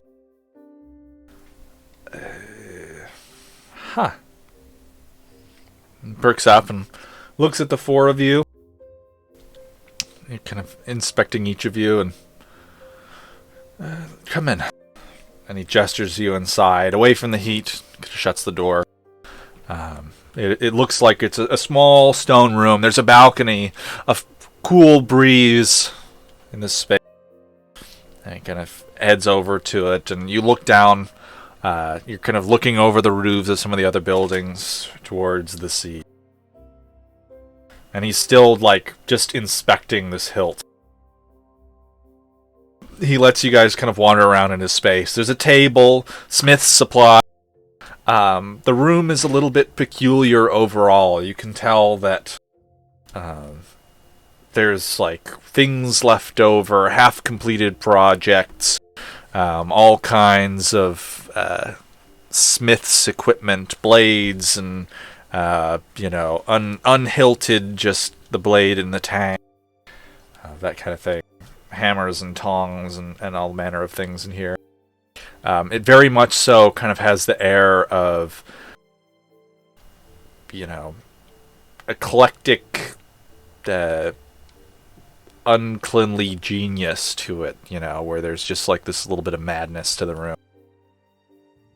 I'm picturing a bunch of the precision instruments here that don't go out on the floor. Everybody's Yeah. got their hammers and tongs and stuff like that, but he's got the precision calipers. Yeah, he walks over to one of the back, he's got a cupboard of sorts, and he opens it up, pulls out a drawer, produces a set of calipers, and he's like measuring the width of the blade. Then he pulls out a kind of like jeweler's eyeglass and inspects it a little bit. He's just like investigating this hilt that you've handed him, and he probably spends 10 minutes at least looking this thing over, just like kind of muttering to himself. I'm gonna check in with Dawn, see if she's okay. She seems excited to be in the hands of someone who certainly knows what he's doing. Okay. After about 10 minutes of not interacting with you at all, he kind of turns towards your party, places the hilt down on the table in front of you, and how did you come by this? Found it. Her name's Dawn, by the way. I do recognize this blade. I have seen it in some of the documents where I was trained. I am very curious as to how it made it into your possession. You know how it goes. You delve in a dungeon, and sometimes you find something neat in somebody's pockets. Oh, he was dead, so it wasn't. He's dead. Wasn't like you picked somebody living's pocket. It wasn't quite so bad as that, no. He kind of like perks up a little bit. Why have you brought it here to me?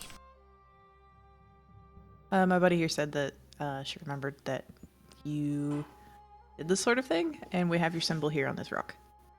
And I'm gonna give him the ingot. Alright, you give him a little box. He kind of opens it, inspects this face seal, sets it down on the table. Interesting. And he's kind of looking at the handle and the ingot. Do you have any more ingots? I do have one more, and from what I understand, I need another. Do you have any? I do not. Hold on a second. And he kind of heads over to one of the cupboards, and he's like pulling it out. And he's like pulling out scrolls, unfurling them for a second, furling them back up, setting them aside. And eventually he turns and... You're adventurers, are you not? Yeah. I've been known to dabble. What give it away? Well, Yeah. Finding odds and ends in a dungeon, that's kind of a thing. As you're talking to him, you note that his skin, it's like the color is returning to it, and his hair is starting to turn this like kind of like goldish red, and his eyes have turned almost a golden color. Is that like normal for an It's an Eladrin? Eladrin thing. But it doesn't usually happen during a conversation. It can happen as quickly as their mood shifts. Do we know this? Like our characters, do they know that? You could make a I don't know, history check or maybe nature.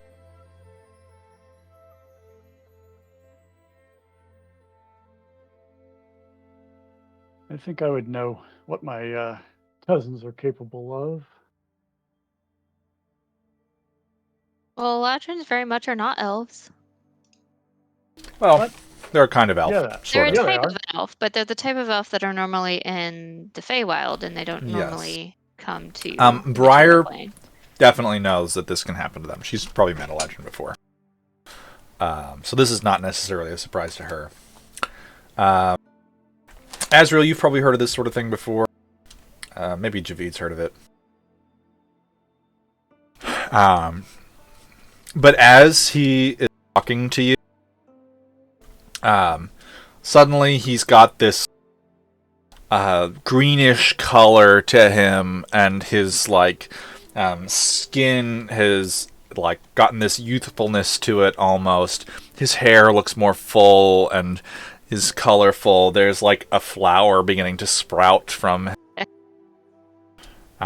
And he's very excited, getting a little bit manic as he's rummaging through these documents. And he pulls one out, unfurls it. You can see that it appears to be some kind of blacksmithing diagram. Would you be able to go somewhere for me and get one? Of course. Yes. Okay. That's what we Before do. we agree, let me just point out that this last one was in the lair of an actual dragon. So? That's all right. I'm sure the dragon won't mind. This next one, how good are you at swimming? No. See, that's the part that kind of worries me. How hard is this going to be to acquire? Well, so there is a location I have heard of.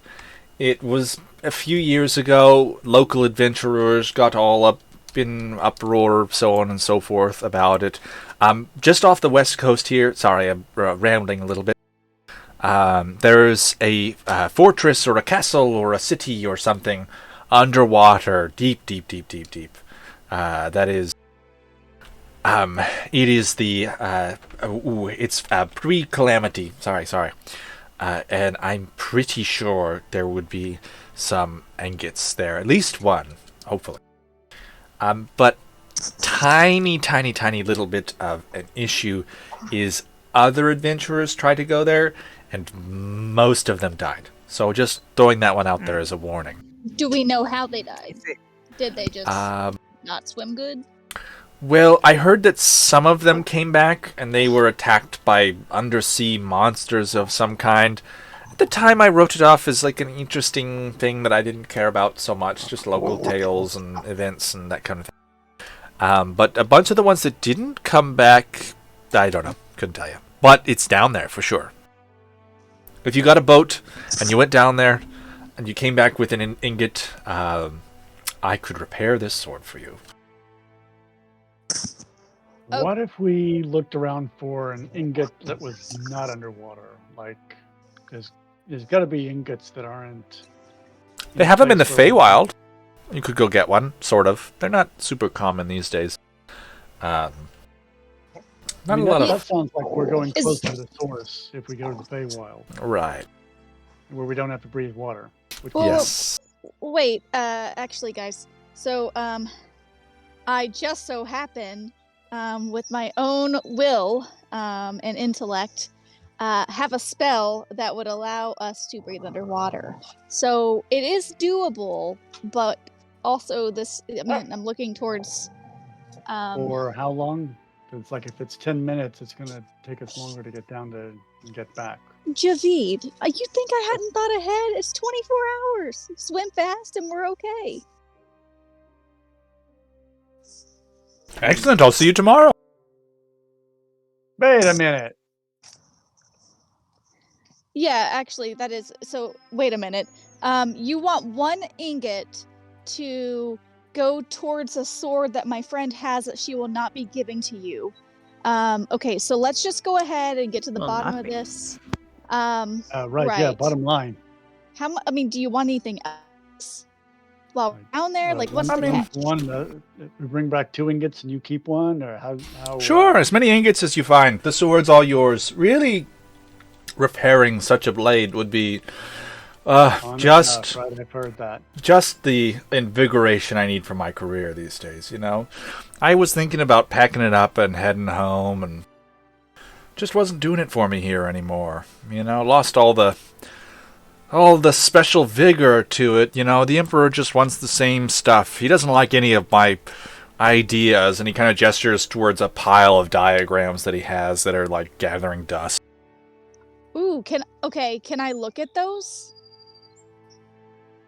I would Sure, be you're welcome to. Yes. Can I just leaf through them real fast if anything Sure. looks really cool? Go ahead and give me a Arcana check.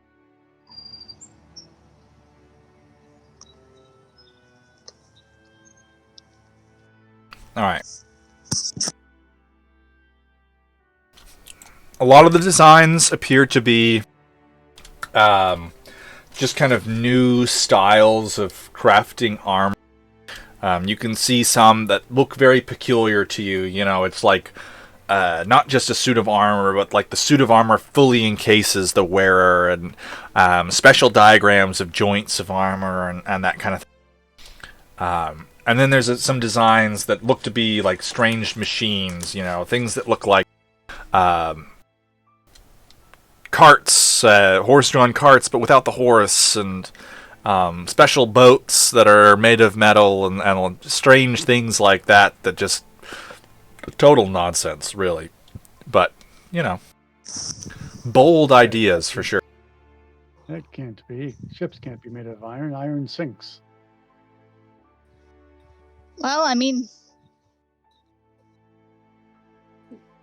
go for it. It's some of these do seem quite reasonable. I mean, I don't know why he would not want to go into these ideas whatsoever. But I'm sure you're great at repairing swords. The best. All right. Well, Demetari, if we can go down there without drowning, then and all of us can go down, right? Not just one of us can breathe and everybody else has to drown. I'm gonna go ahead and share the spell with you guys. It's called water breathing. It grants up to Sounds 10 like we'll willing... probably be able to breathe water. It grants up to 10 willing creatures that I can see the ability to breathe underwater until it ends. It also means that you can keep a normal way of breathing as well. Say we do decide to get out of the water, it's not like, we'll have gills instead of lungs. I say let's go for it.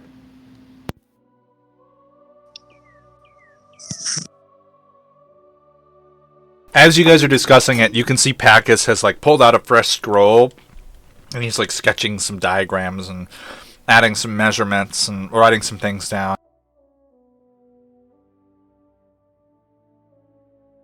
Need Dawn to stay here, or can we take her with? No, you can take it. You can take it. I've got everything I need for right now.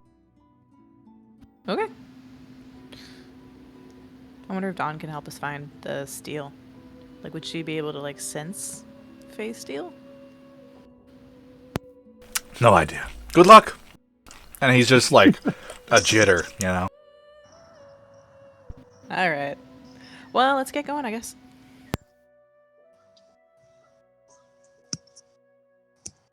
Where are you guys going?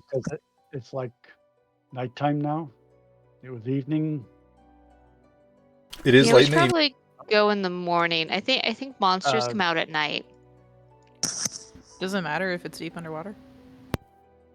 So just wander out into the bay, and I'm sure we'll find it, right? Well, he had a map, right? Didn't he show us the map? He did not have a map. You just sit out in the water, and there's only a little bit of water to be. I mean, we just So go down in the water. Go down in the water, and we'll find it, right? You Exactly. talk to fish. Wait, should we have goggles or something? Do we need to prepare? Like, I know I can handle the breathing part, but can we see well? Do we need to wear that? Yeah, there's general shops. We could probably look for some type of goggles or something. Is it like a scuba shop? Right. My next dive question shop. is, were those guys that were sweating and working super hard, working into the late hours of the evening? Is that what you were... No, it's not. It's not late right now. It's not dark yet or anything. It's just the afternoon. Okay. Let's go for it. Yeah. I feel like we're missing a piece of information, like how far out into the water do we go before we go down, and in which direction? Can't you like talk to and- fish or some shit? You talked to Yeah, we spiders at could- one time. Yeah, actually, we can talk to fish. I'll There you go. go ask the fish where the phase steel is. Yeah, you solved your own problem. Look at that.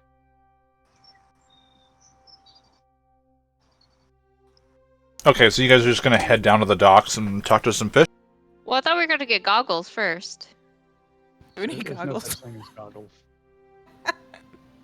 I mean, it doesn't sound like a terrible idea. Just air goggles. And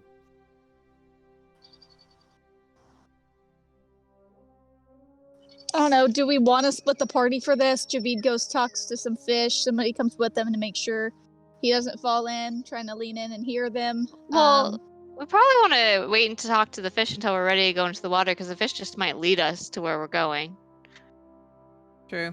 And Well, also, I I mean, don't know if he needs to be able to breathe I'll- underwater we'll- to talk underwater.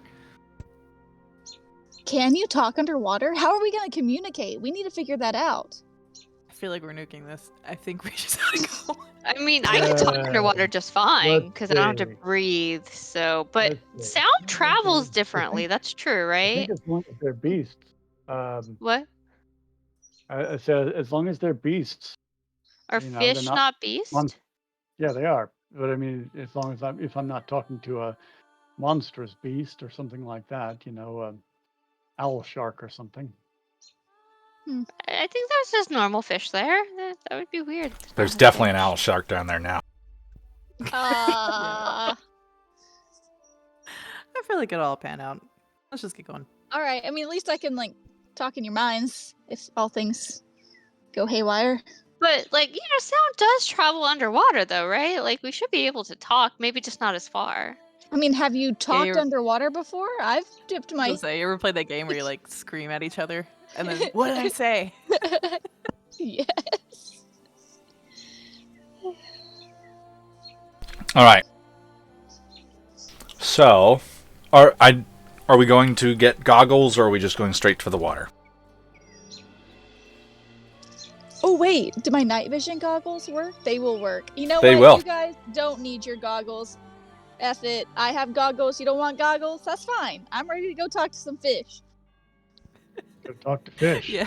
Don't come Hey, at me when your eyes fish. sting. Saltwater crazy.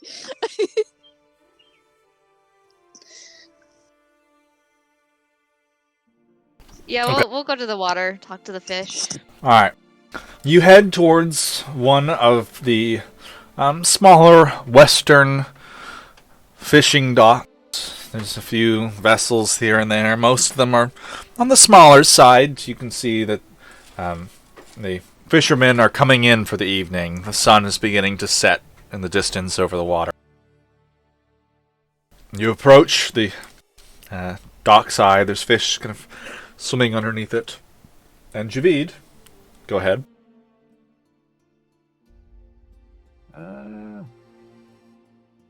Gonna see if I have enough time. Maybe we can find a live fish that's not in the water, and that way I can talk to it, and if it's alive, it'll talk to me. And I'm sorry, say again. You want a fish that's not in the water that is alive?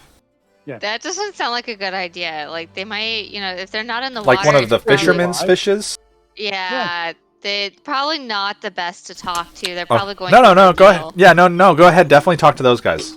Can I just? I'll be the fish. It's like, you want what? We just put me back in the water. Help! Help! If you just fucking grab him Yeah. and toss him and then be like, hey, I saved your life, you fucking owe me. Where's this place? Okay, that's a great idea. That's true. all right, I want to find a good-sized fish. One that's Like a deep sea kind of fish. deep sea kind of fish, big, good body like a tuna. I want to find a Like a sturdy. dirty fish, one that can What are swim you gonna really do? Just far. like All grab right. him and run?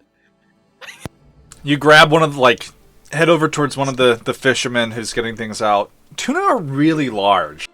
Yeah. And you start grabbing it, and a couple of the fishermen come over like, hey, what are you doing? What are you I'm doing not with that? grabbing them. I'm kind of feeling them and making sure that they're in good shape, that they're still Yeah. alive. The gills flapping and Yeah, the fishermen are coming over like, what are you doing touching my fish for? I'm just gonna go, go, go. Like, go and lift up this fish and fly off. Oh, too bad Snow's not here to be a cat. Damn. All right, so you grab a living tuna off one of those fishermen's tables. they're big, but I'm going around trying to find one that I can talk to. Sure, you can find a living. All right.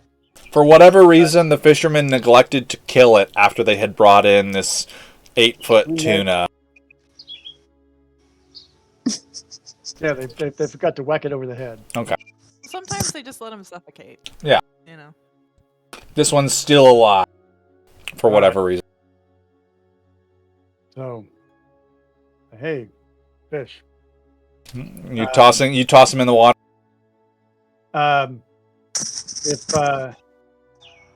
If you won't run away, I will toss you in the water, and we're gonna have a little fun here, you and I. Do you know anything about Bay Steel? Oh wait, underwater castle thing. Underwater castle. Or city, Underwater not castle. quite sure. Yeah. Is he talking in a language we can understand? He's talking in common, but the fish can understand. Okay. And the fish is kind of There we like... go. I'm looking for a dolphin Oh, that seal is stealing. you mean like a mahi, like a dolphin fish? Yeah. Yeah, it's called a dolphin. Or I guess it used to be called a I dolphin. mean, that's what those are, right? They look like dolphins. That's a dolphin fish. Yeah, dolphin. They're not dolphin, they're dolphin fish. Okay. They got renamed to mahi because people felt weird about eating them. Anyway, Yeah. Okay. I would know those are the fish on the submarine dolphin. Anyway, you are grabbing Dolphins this... on the submarines are mahi. Yeah, the ones on the little symbol in your Right. little insignia, it's a mahi. Thought they were regular dolphins. No, they're dolphin fish. Anyway, EAU. jeez. All right. You grab a dolphin fish, and as you are running away, some of the fishermen are kind of chasing you, "Hey, give that back!" Yeah. Or talking to it, and the dolphin fish is like, "I'll take you anywhere you want to go, man. If you just toss me back in there." All right. Ba-dum-bum-bum. Florida man strikes again. Yeah. If I'll put you back in the water, and then you go to the underwater castle. Okay. Okay, you got it. Okay. Toss me in. Take us there. And before I toss him in, I cast Beast Sense, so I can use his senses, and then I'll toss him back in the water. Okay. Dimitar, can I get that sweet water breathing? Yeah. All right. Could I have turned Cosmo into an octopus while he was doing his tuna thievery? Sure. Okay, all right. Cool. So I'm gonna cast water breathing. Everyone's here. All right. With Javid tossing the dolphin fish into the water, the dolphin fish with whom he can share his senses, the dolphin fish begins to descend and swim away from the docks. What are you guys doing? You can now breathe underwater. Probably had to follow that fish. I don't have a swim speed. You do not. It's going to be a little bit slow, but you'll get there. Well, so how far down is the fish? Because If he's going like along the water, I can see him and kind of go up to. I can go up to 150 feet following him. Sure. Because I would. I'll Then say he's staying near the surface. Yeah, if I'm on top of the water, I can walk on the water following him. Okay. A little bit, anyways.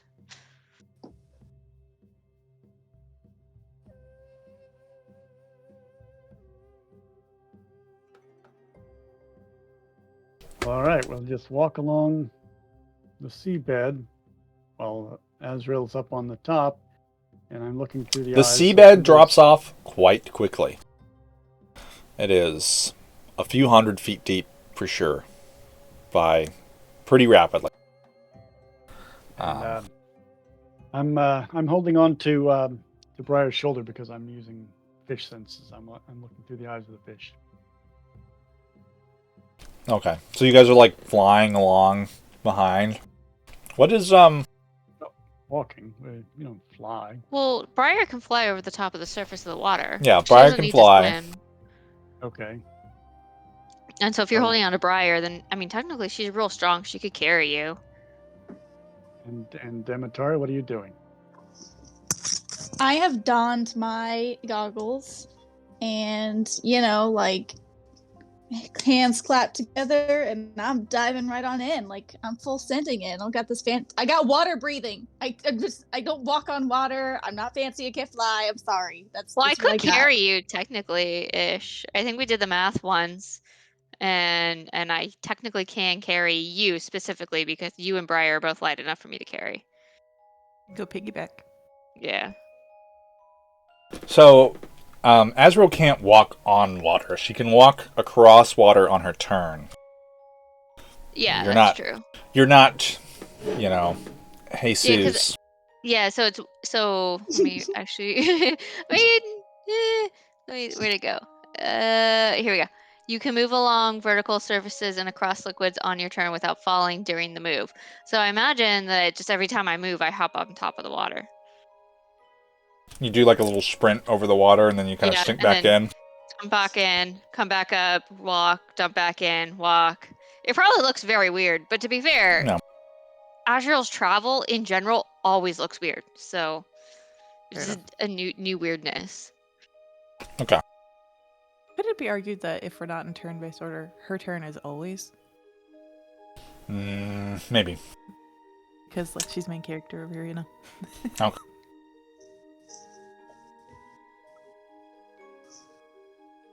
But yeah, I don't have to. If you don't want me to carry you as I'm like dunking in and out of the water, you could just swim. Yeah, I'll just swim. I'll swim. I may mess around, like if I get tired, because I'm assuming that's not gonna change. I'll grab an ankle of yours and just let you kind of do the Yeah, work. you guys are kind of like slowly swimming along, and every once in a while the beast the dolphin fish kind of loops back around, and it would probably take you guys a while, at least an hour, to get where you're going. But eventually, the dolphin fish dive. You are far enough away that you can no longer see Thalassa. The sun has disappeared mostly over the horizon, and it is now just an orange kind of band across as darkness is falling. The water is getting quite cold.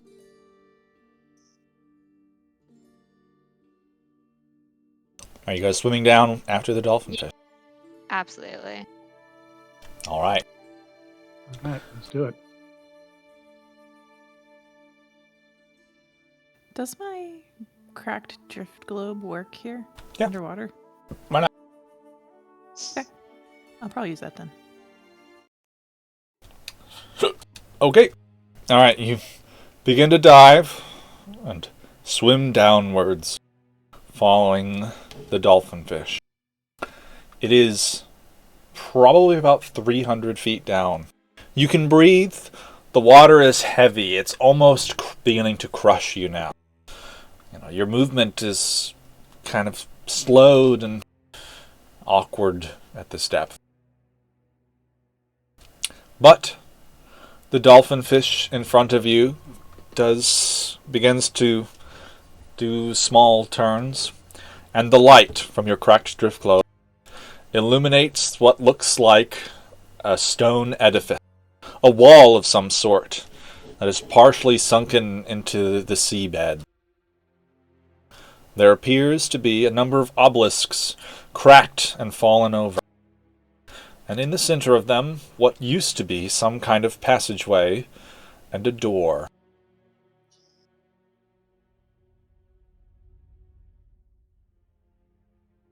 As you approach, you can tell that it is decorated in a similar style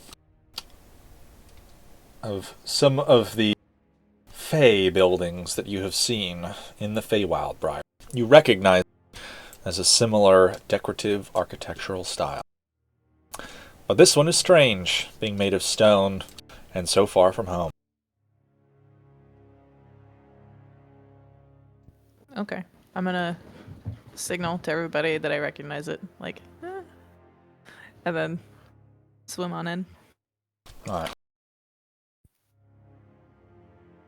Are we able to detect signs of intelligent life? I assume that there's underwater life down here, but I don't suppose use like the door shows signs of having been opened and stuff like that. Not that you can tell. Go ahead and give me a perception check for anyone that is looking around. Yeah, I'd be looking for the monsters that were talked about in specific. Okay.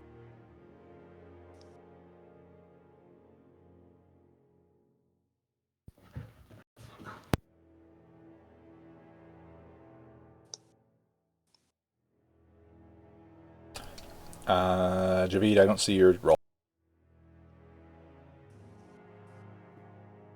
For some reason, your rolls aren't going to the Foundry. Oh, I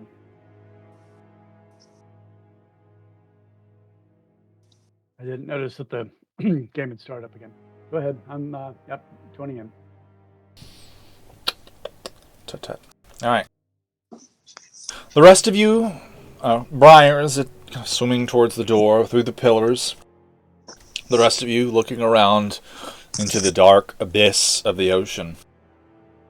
Dimitar, you note that the dolphinfish suddenly turns and disappears rapidly into the darkness. And on one of the distant pillars, you watch as some kind of shape swims along. Bubbles rise next to it. Did I still have beast sense up? Don't think. I think it's been too long. Beast Sense only lasts an hour, and you guys are way past an hour.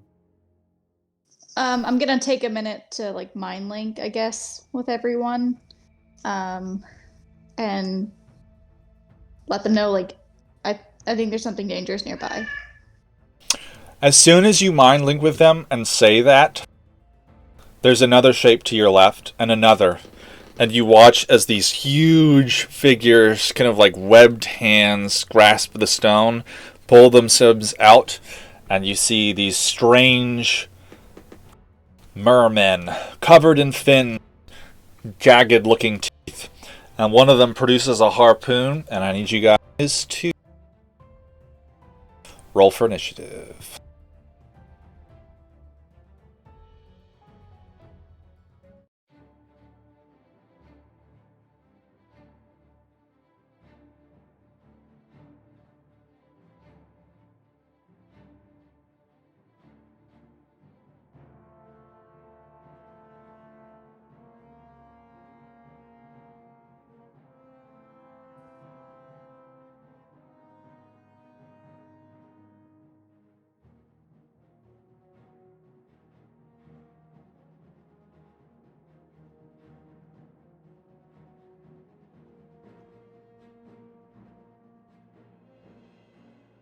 Sorry, there were more than there were supposed to be. There were only supposed to be 5.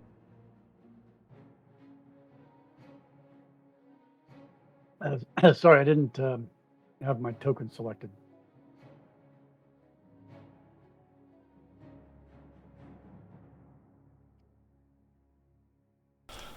All right.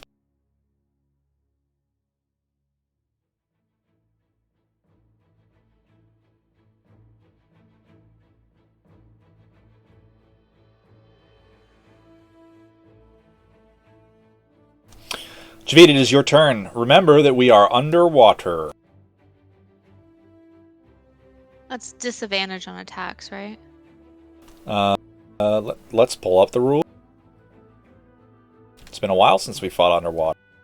When making a melee weapon attack, a creature that doesn't have a swimming speed has disadvantage on the attack roll unless the weapon is a javelin, dagger, short sword, spear, or trident. Okay, yeah, And so you have the weapon attack disadvantage. automatic misses a target beyond the weapon's normal range. Even against a target with normal range, the attack roll has disadvantage unless the weapon is a crossbow, net, or weapon that is thrown like a javelin. All right.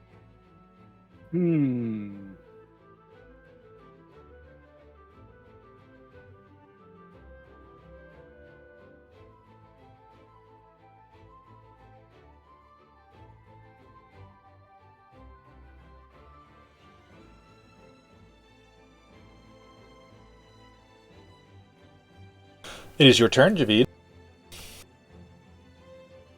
All right.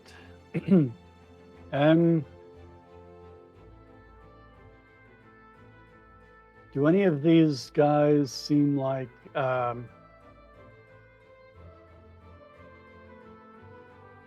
important, like wearing a fancy hat or something?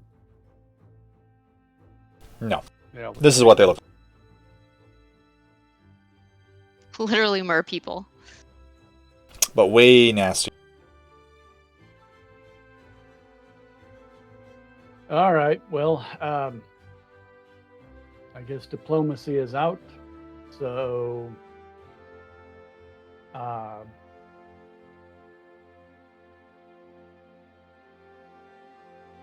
I will cast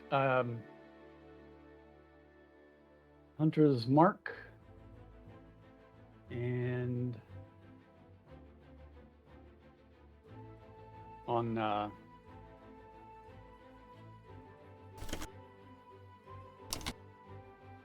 that guy. And I'll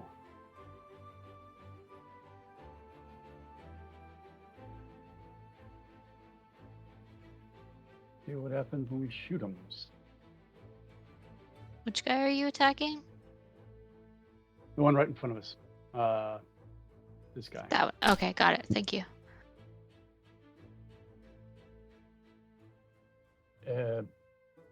So if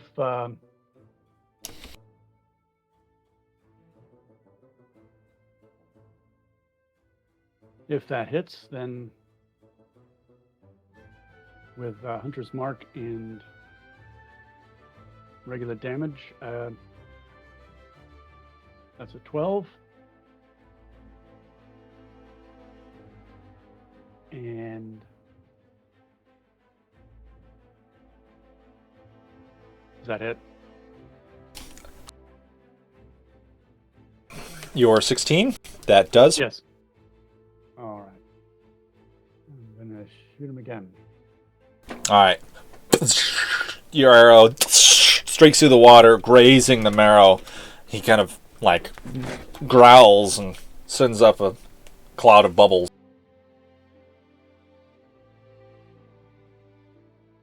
That one hits too. All right.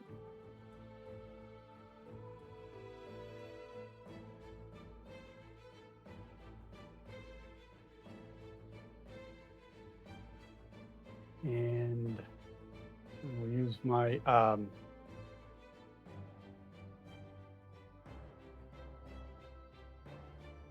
You can attack a third time, right, on the first combat?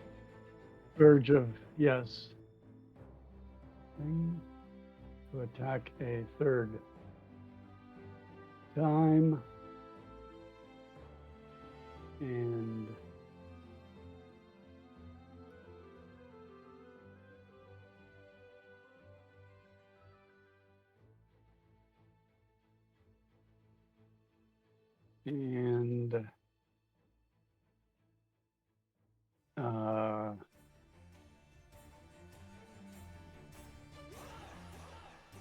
Red ambusher.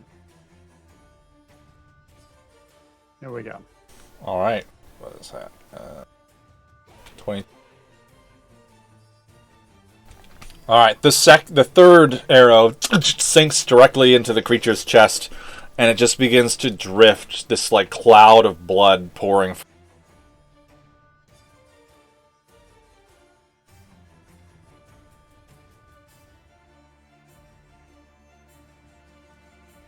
And I'll shoot back up against whatever this thing is. Is this That's the door. a pillar or something? The door. All right. All right. Ezreal's turn. So, quick question, because I'm trying to interpret this. So, the rules to underwater attack refer to melee attack weapon or melee weapon attacks. And so, my unarmed strike, it's in lieu of. So, basically, the way it works is instead of using a weapon to make a melee weapon attack, you use an unarmed strike. That still counts as a melee weapon attack, correct? It's just in lieu of. So, it'd still be a disadvantage. That's a monk thing, right? Yeah, it's a monk thing.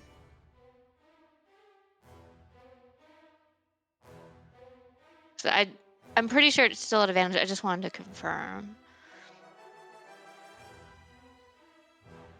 No.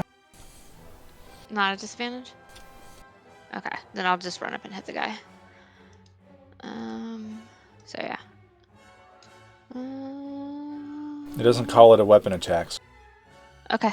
Specifically, Then- it's an unarmed. It's not a weapon attack.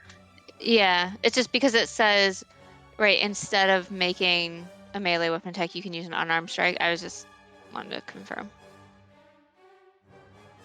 Then, since I'm not at disadvantage hitting him, that's what I'm going to do. Except you're beating a dead fish. I mean, that's fine. Why?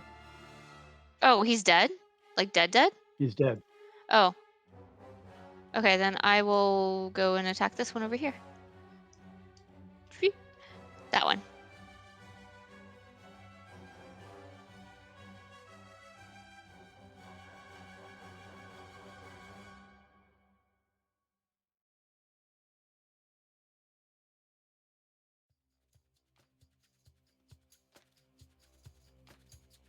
Sorry, I'm still reading the rules on unarmed strike. Yeah, no, it's alright. Yeah, I don't know. It doesn't call it a weapon attack, so. Okay. All right. I mean, you have to be very close and personal to them, so I guess that Yeah. kind of makes sense. I mean, you're just punching him. You're not using a weapon. Okay. 16, 26, 13, 20. Those all hit for 39. If he's dead before any of the hits, then I'll move over and hit something else, because I have more than enough movement to move to the guy in front of me. He is not dead, but he looks pretty bad. He looks pretty bad? Okay. So that's the end of my turn. Okay. Alright. It's Briar's turn. You are in front of the Okay. door. Well, I'm gonna rage, and I'm wondering, since I get advantage when I rage, will it just be regular chances of it hitting if I use my my axe?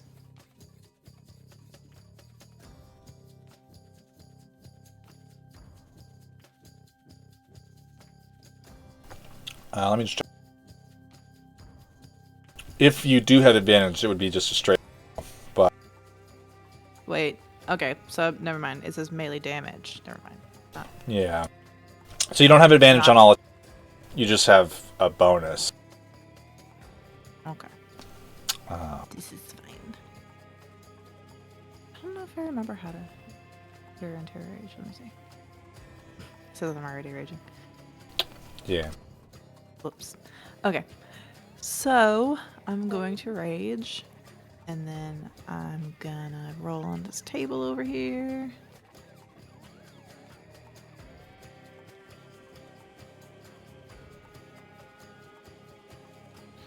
Seven. Seaweed grows? Question mark? Sure. Or are they just gonna be like suddenly like, the fuck is that? When my flower There's shoots this by like, us. there's this net of seaweed that suddenly sprouts around you and is just getting in the way of everything. Okay. So then I'm going to swim up to. Let's see. How far can I go in the water? Half speed, I'm pretty sure. So 15 feet ish. You have 40 feet of movement, so you could go 20 feet.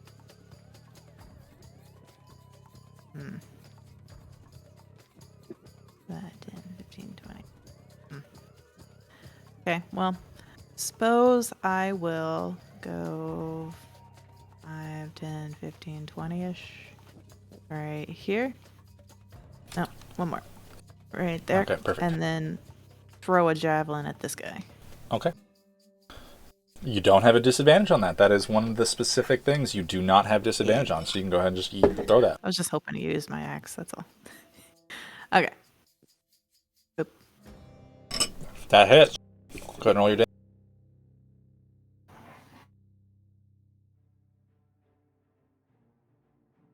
You swim my range. forward, draw the javelin, and then you just sink it into the chest of the marrow, and he just wheels backwards into the darkness as your javelin pierces into him and kills him.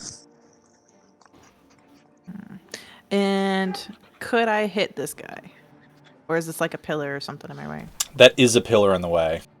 But you could probably still hit him. It's fine. So they're like broken and not all the way, standing. Okay. So then I will throw another. That hits. What's your range on javelin? 30. Okay. 10 damage. Okay. Your javelin sinks into the shoulder of the marrow. Lets out a.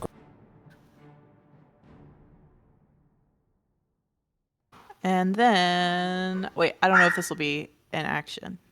I don't think it's a bonus action. Let me see.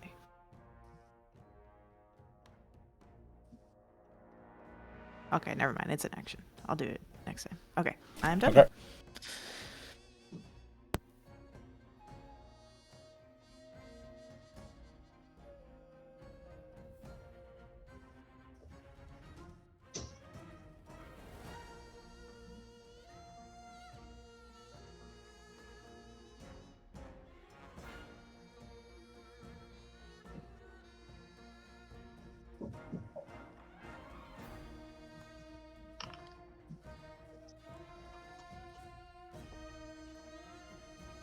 The one that just got javelined, you can watch Azrael as it throws a harpoon towards you. You kind of swim out of the way, and it sails past you.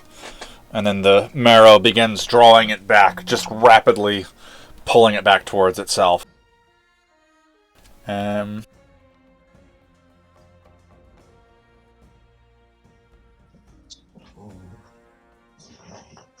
of them's going to swim over. This one's going to swim.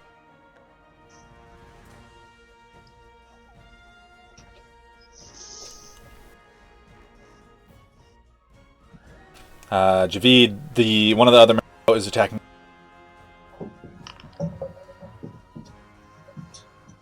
Your AC is 16. That is a hit. You take 8 piercing damage, and I need you to make a strength contest. So make me a strength check.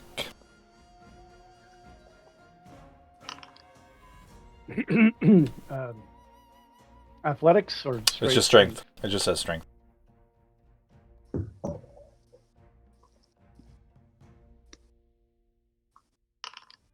Alright. You resist. The harpoon flies and towards the marrow. You remain where you are. He rolled worse than you. But you did take 8 piercing damage.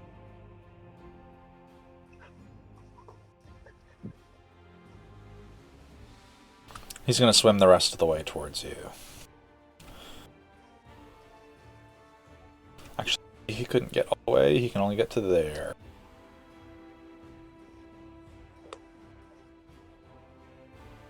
That one's going to swim over and it's going to attack Dimit. Alright, that misses.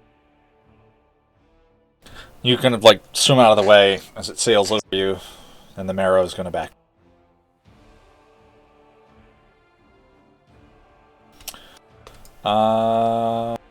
Demetari's turn. I am wondering how fire is going to go underwater. You would imagine probably not well.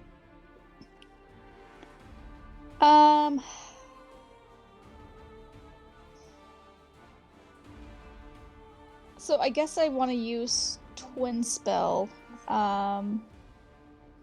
at 2nd level for Ray of Sickness, and I am going to target the 2 that are closer to me.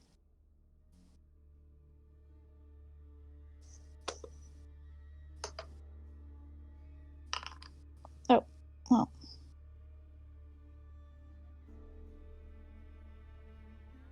I think if you're twinning a spell, you have to make 2 attacks.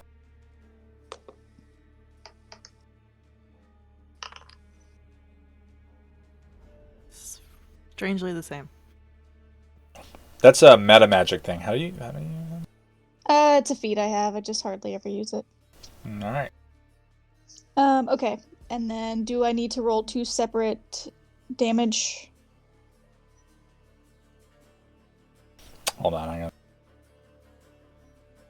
I'll just forget about almost all of my feats. I have to try and read my character sheet like every time we get on. Yeah. Nah, just go ahead and roll me. I mean, you can roll me twice if you want, but you can just roll once. Well, If it's a bad roll, then sure you can roll again and try to do better. All right, sounds good. Which 2 are you targeting? The one that are close. The 2 close. Yeah, exactly.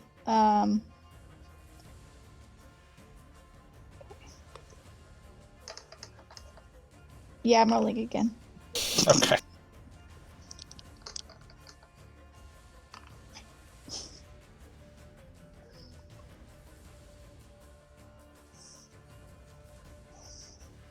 All right.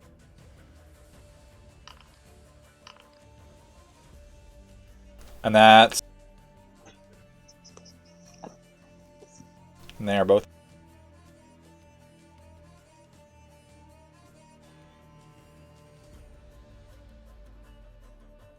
All right. Is that the end of your turn? No, I'm going to be running away. Well, swimming away, I guess. Hang on, let me just I'm gonna go be my buddy Azrael here, behind the half-broken pillar, and now I'm done. Javid, All right. I'm going to use my bonus action to transfer Hunter's Mark to the guy that shot at me. Got his harpoon, tried to harpoon me. And I'm gonna do him the same way. Stick him.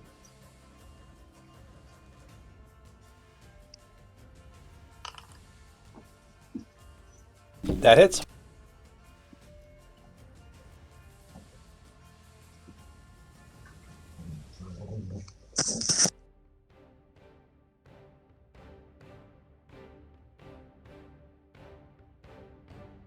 And with my second attack, the same.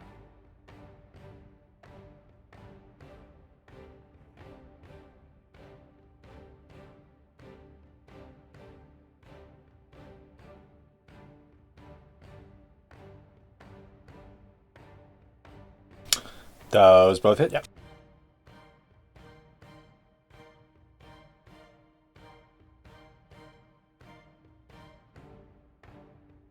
And then I'm going to back up out of the way a little bit.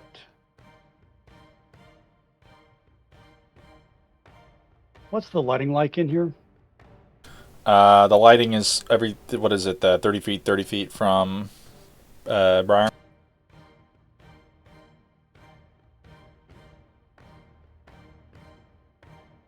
Oh, otherwise dark? Yes, it is like pitch black down here. Okay. Well, I got my drift globe, but I don't know how far it sheds light. That's at 30 feet. That's why it's centered on you. The little purple circle. So that, I'm pretty sure, is bright light, and then 30 feet beyond that is dim light. Got it. All right.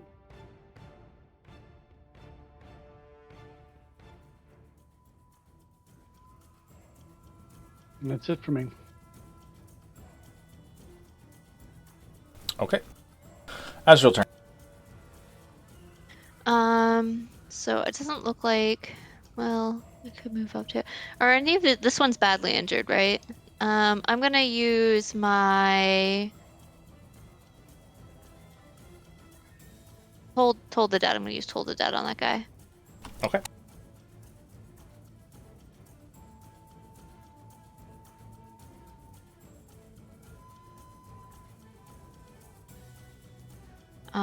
And hopefully he's dead. What's it? Oh yeah, sorry, yeah. Wiz save 17. He perished. Awesome. I'm not gonna move because I like the cover of the pillar over here, so I'm just gonna stay where I am. And that's my turn. All right. Briar's turn. All right, I'm gonna move to right here. And I'm gonna try and stab that guy right there. All right. So let's see.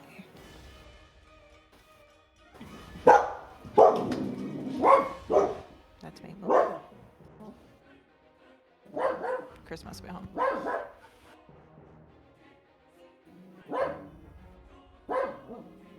Does that hit? Yes. Okay.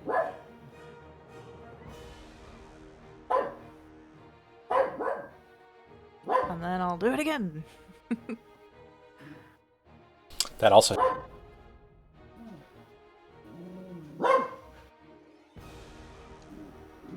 All right. He's just like peppered with javelins, bleeding profusely. Yeah, that's all I got, but... Oh, wait, actually, do I have an extra attack?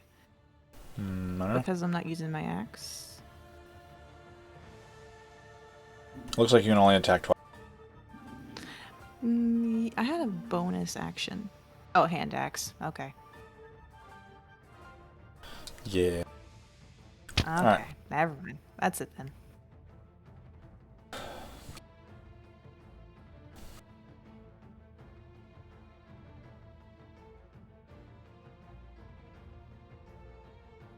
You suddenly watch as two more marrow swim out of the darkness towards you. The one that just got javelined twice is going to start running away. Yeah, that's right.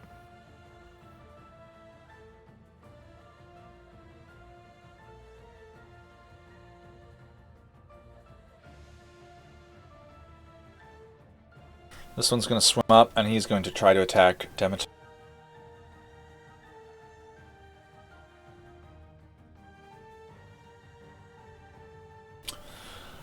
You can just kind of like twist to the side, the harpoon flies past you, goes taut, and then he yanks it towards himself again. Let's see. It's those goggles, man. Really? Alright, one of them is going to swim up, and it is going to throw a harpoon at one of the uninjured, newly arrived ones. It's going to try to attack Briar.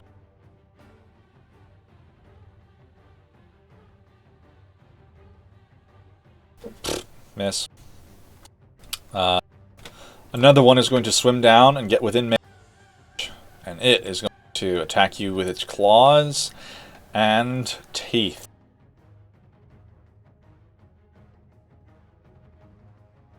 Alright. They both connect. Teeth and claws burrowing into you for 10 slashing damage and 11 piercing damage. Which you are raging, so that would be 5 and 5 for a total of 10 damage.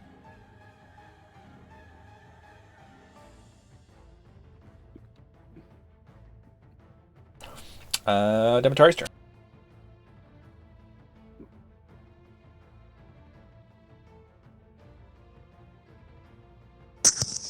Can I just chill touch the dude that tried to shoot me? Sure. The poisoning lasts until the end of their turn, right? Let me double check here. Oh, the end of your next turn. Okay. So they're still poisoned. That hits. Go ahead and roll damage.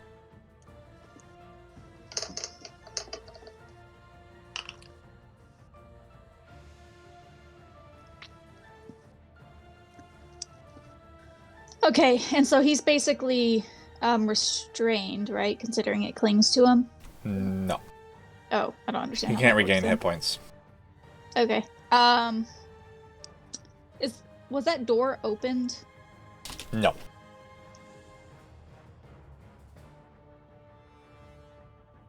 The door is still closed.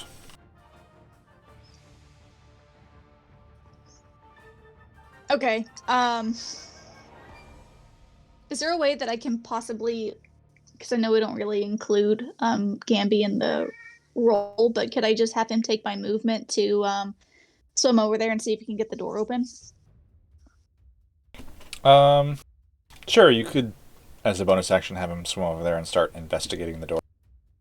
Yeah, I'll do that, and then I'll kind of stay where I am, because, Okay. well, yeah. Alright, Javid's turn. All right.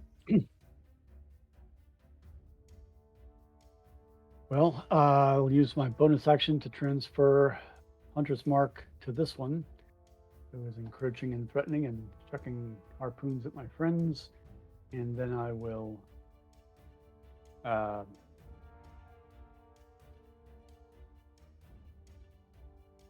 shoot at him.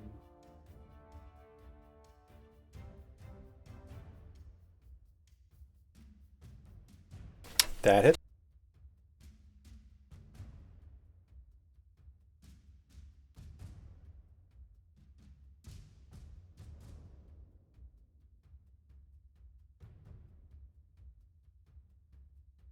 He is still standing and just barely. All right. Well, I will shoot him again and see if we can put a stop to that.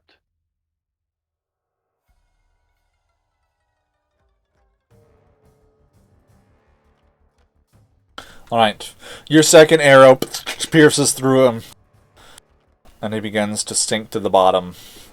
The water here is filling with blood. All right. That's very unsanitary.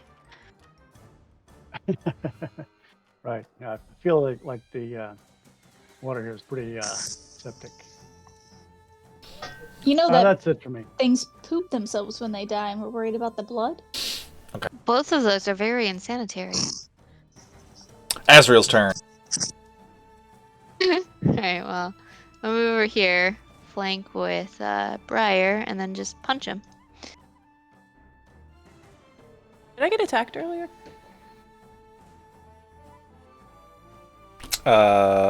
Yes. I'm so sorry. My mama called me. Didn't hear. How much You took was it? 10 damage. Yeah, my phone rang and the kids got home all at once. Alright, well, those hit. It should be 4 of them in total. Sorry, the first one wasn't with advantage, but I'm pretty sure it hit, so it's fine.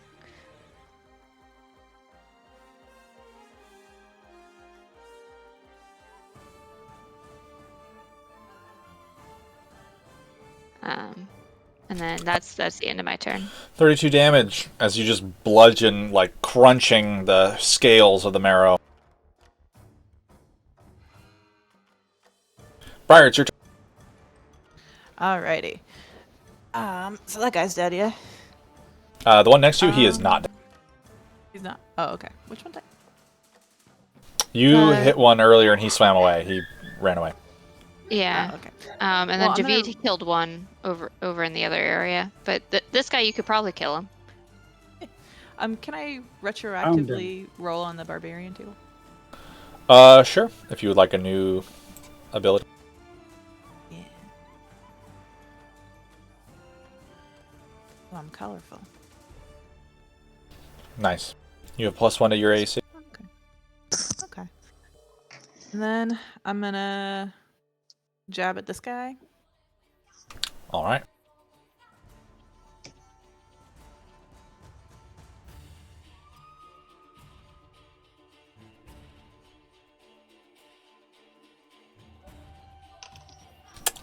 You don't have to hit him with a javelin. You can hit him melee.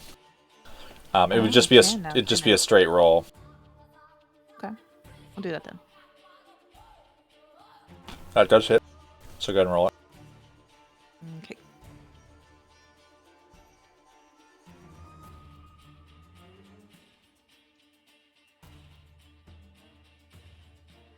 Nice.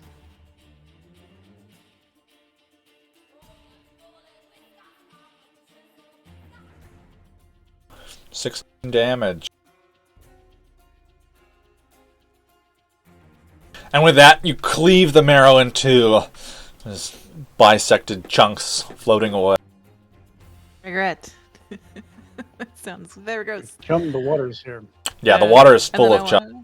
Oh god, no, that's not good. And then I want to turn around and chuck a javelin at that guy.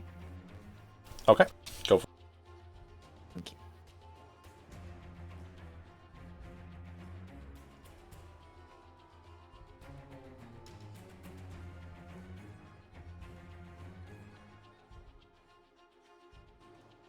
That one hit. That does not. Your javelin sails through the water. The marrow kind of lets out a snarl as he's like readying his harpoon.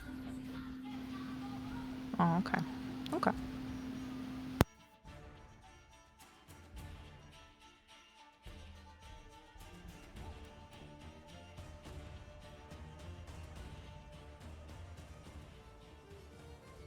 All right. And with that, the marrow lets out a snarl at the rest of your party, and then he rapidly swims away. That's right. Go tell your fishy friends what they got. There's more of that where that came from. As soon as the marrow disappears into the darkness, Demetari, Gamby, kind of, there's some kind of writing on it, and I can't really read it. I'm sorry. All right. I mean, seems like we're out of initiative. Can I just swim over? Sure. What are the rest of you guys doing? Coming over.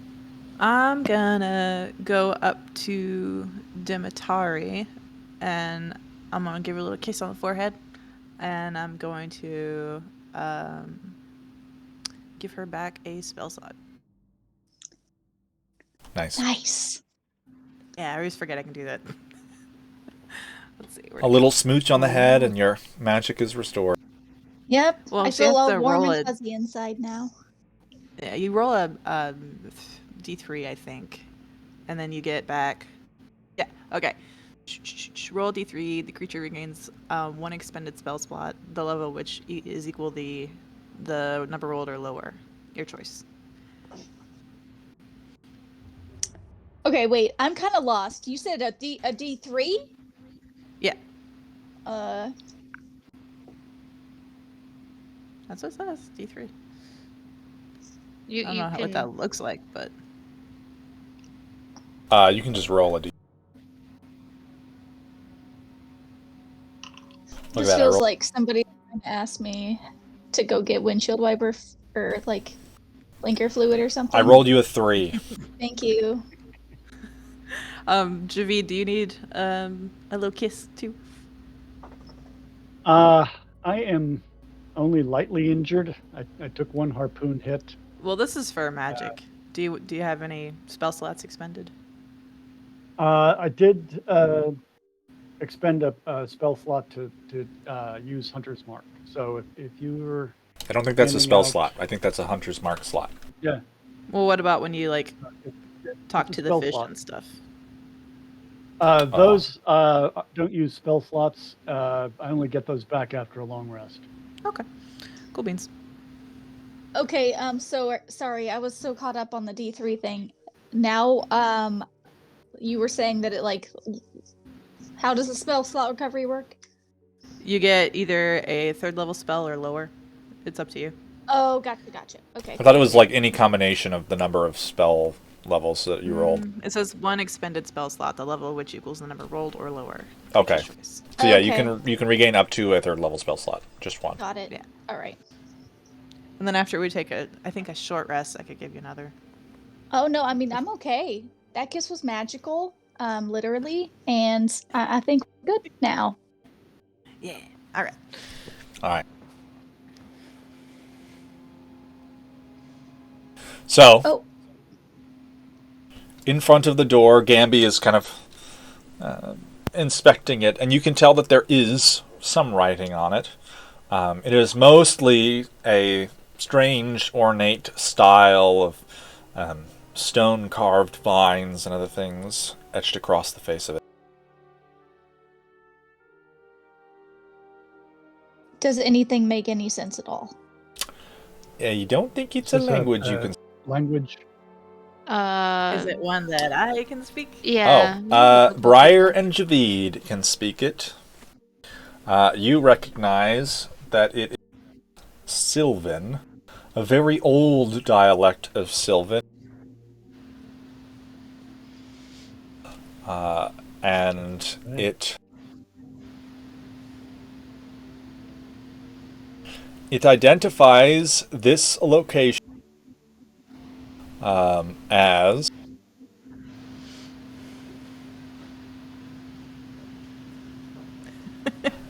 Okay.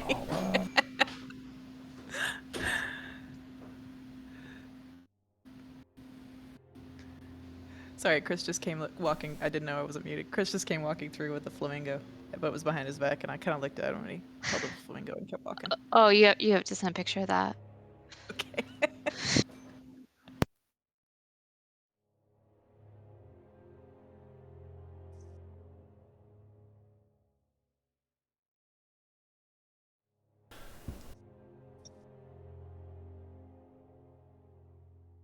it identifies this location as the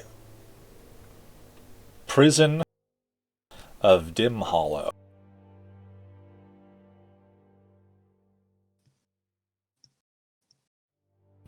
The prison. Is there like a directory on the wall?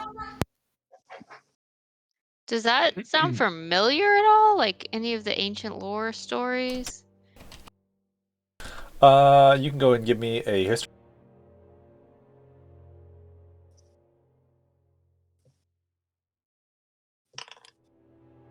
No, it's not. However, Briar has probably heard of this.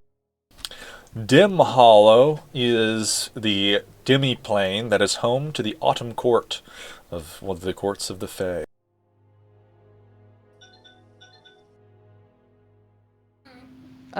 Sorry, can you say that again? Dim Hollow is the name of the demi-plane that the Autumn Court holds. Ah, okay. So this is part of the Autumn Court demi-plane. It's like a big old prison. What's the Autumn Court? Oh, so back where I'm from, we don't have like kingdoms. We have courts, and they're like seasonal and also daytime related. So there's the seasons, and then there's night, dawn, and day.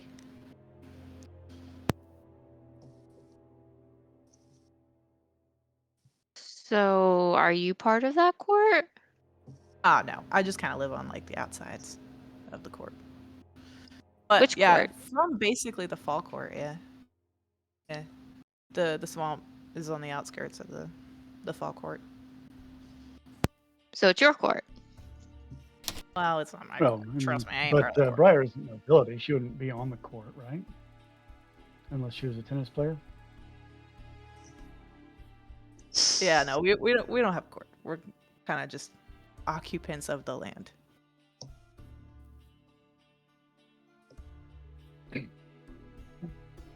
And so a prison, does that seem like where the direction we should go to try to find an ingot?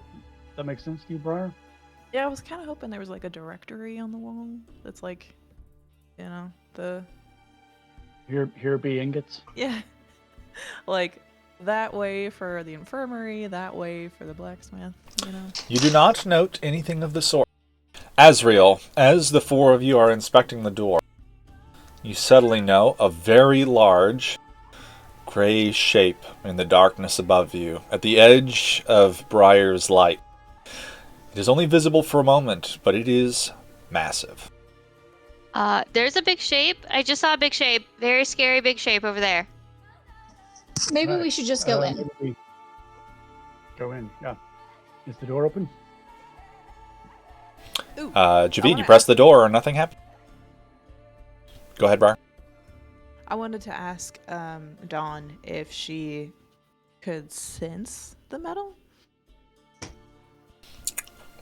there Unfortunately, something you sense that can make you whole? Dawn does not seem quite capable of such a thing. Damn. Okay. Yes, Javid, you press on the stone and it does not budge. Does there seem to be like any gaps in the building itself? It looks like most of it is fully submerged under the seafloor. Oh, so we're basically kind of near the roof. Yeah. Okay. Well, any holes in the roof? None that you can see. Briar, can you, and I'm just gonna like act out punching the roof. Try pushing. I only tried pushing. Maybe it's a pull, or maybe it's a push pull harder. Sure, you can watch Harry Potter. Go ahead. Yeah. All right. I'm gonna try to pull the door. All right. Briar, you place your hands on it, and suddenly a surge of magic flows forth from you.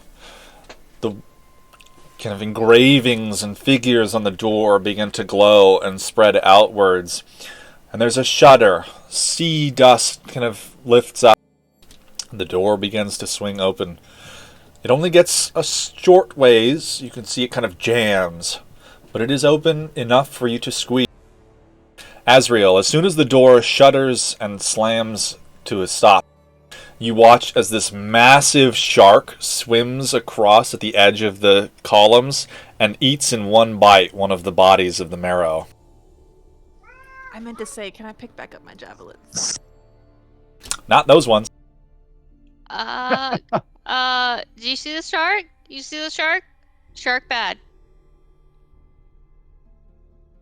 We're just hearing a little. I speak really loud. I'm sure I can get those, sound waves get going. I'm sure it's fine. It's looking for the You guys- easy meals. You guys are kind of blah, blah, blah, blah at each other. David's over here like in blub blubs explaining they're more afraid of you. Than Only Demetari can communicate right now. I'm She gonna seems busy. hastily Need point this. to the shark, point to the open area, and say, let's get away from the shark. Let's just go Well, I'm in. gonna hurriedly yank out my javelins and then we'll go in. Wait, can everybody fit in, or is it like a me size? You kind of have to one by one squeeze in. You could probably fit in, Briar, just easily just swim in.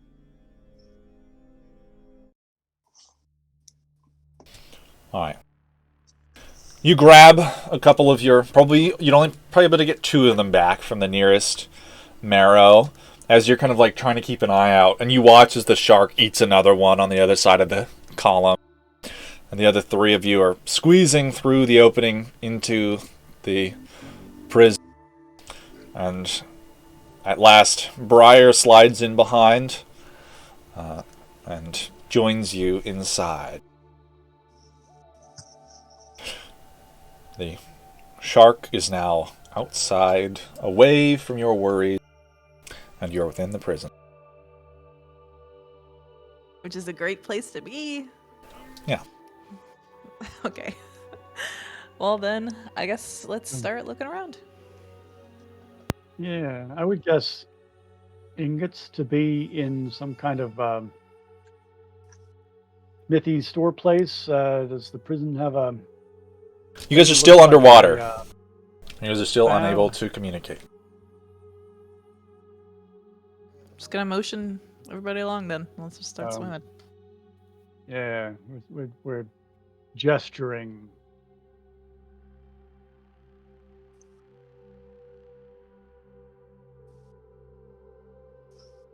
Alright. You begin to swim deeper into the prison. There are collapsed tunnels on either side of you. Passageways that have long since been abandoned. Doors that lie strewn open, fallen apart. But eventually, it opens out in front of you, and you are inside some kind of great hall. Above you, you can see a light, and the kind of shimmering, reflective surface of water and air. You have descended a fair distance into the facility. All right, let's swim toward the light.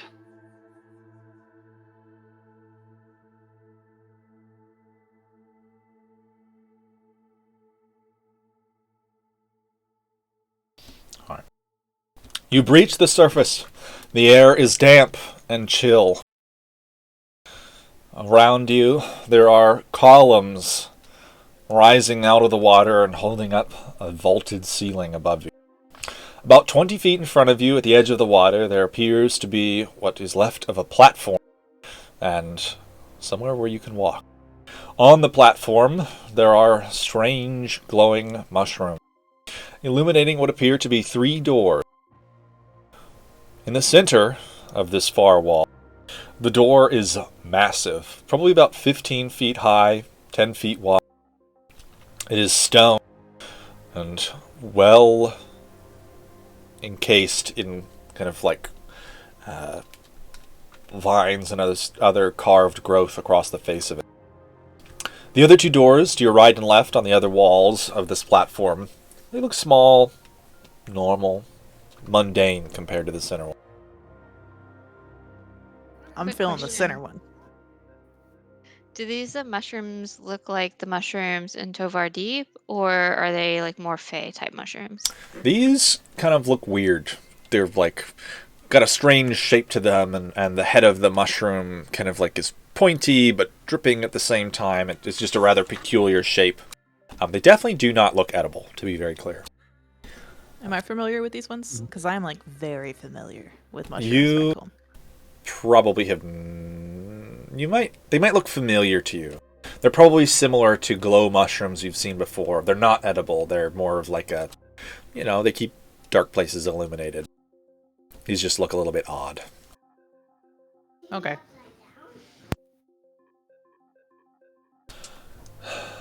Water drips from the ceiling. What are the 4 of you doing?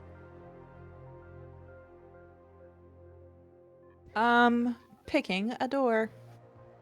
All right. You change the. I'm Before wondering if anyone the goes, plants would know go ahead, sorry.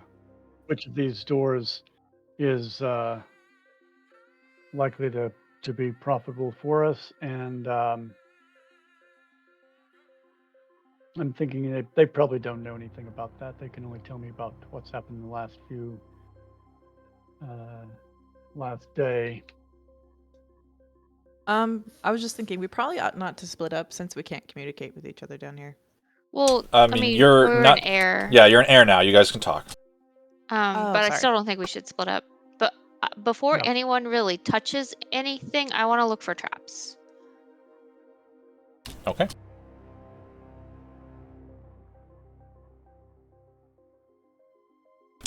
All right. You begin to climb out of the water and investigate the room. You can tell that the grand door in the center,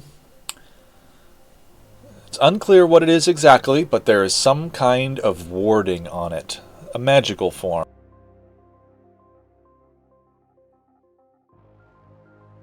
You We'll were tell if uh, beings, creatures have walked around through here recently, gone in and out of any of the doors. go ahead and give me a perception check. Azrael, you can tell that the magical warding on the door, you'd have to get a lot closer to it to investigate it more closely. All right, well, I'm going to point it out to Demetari and ask her if she knows anything about that type of warding. Okay.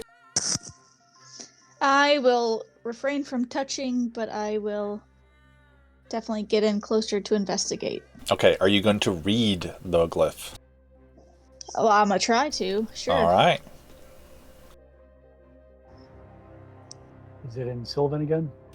It is in Sylvan again. Oh, so we might have to have one of our Sylvan reading companions. What does it say?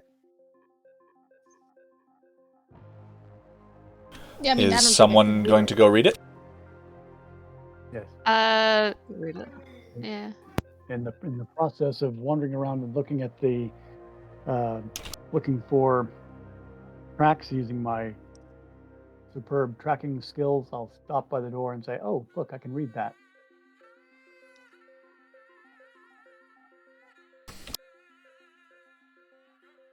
Okay. I whispered it to you, Jim. That's what it says. Well, that's not good.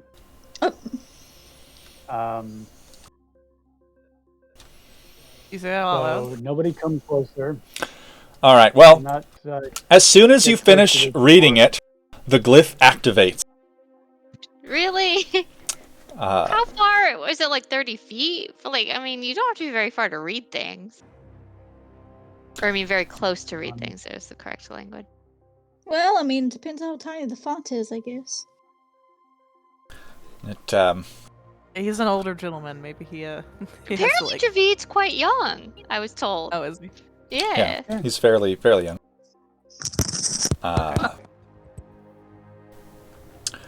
I need all of you to make dexterity saving throws.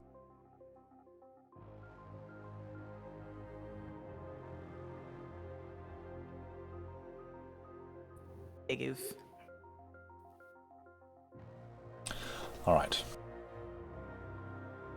From seemingly nowhere at the threshold of this door, this like magical net spools forth and just like flies towards each of you. Azrael, you just like duck to the ground and it sails off and wraps around one of the pillars and splashes into the water. Javid, you just like finish reading it and then you drop prone and it fires over your head. Demetari's too busy like looking at something else and just gets grabbed and falls over. Same with Briar, just gets snapped straight out of the air by this little like net shooting straight towards her.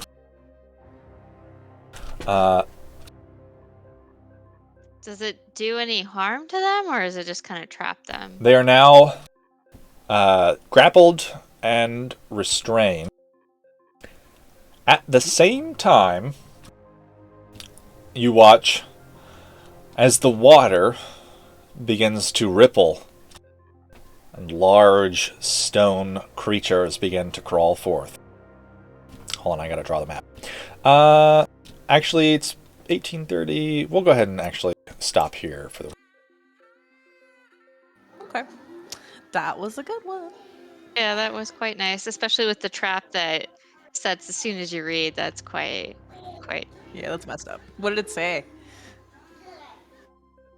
Read this, it's too late. Done.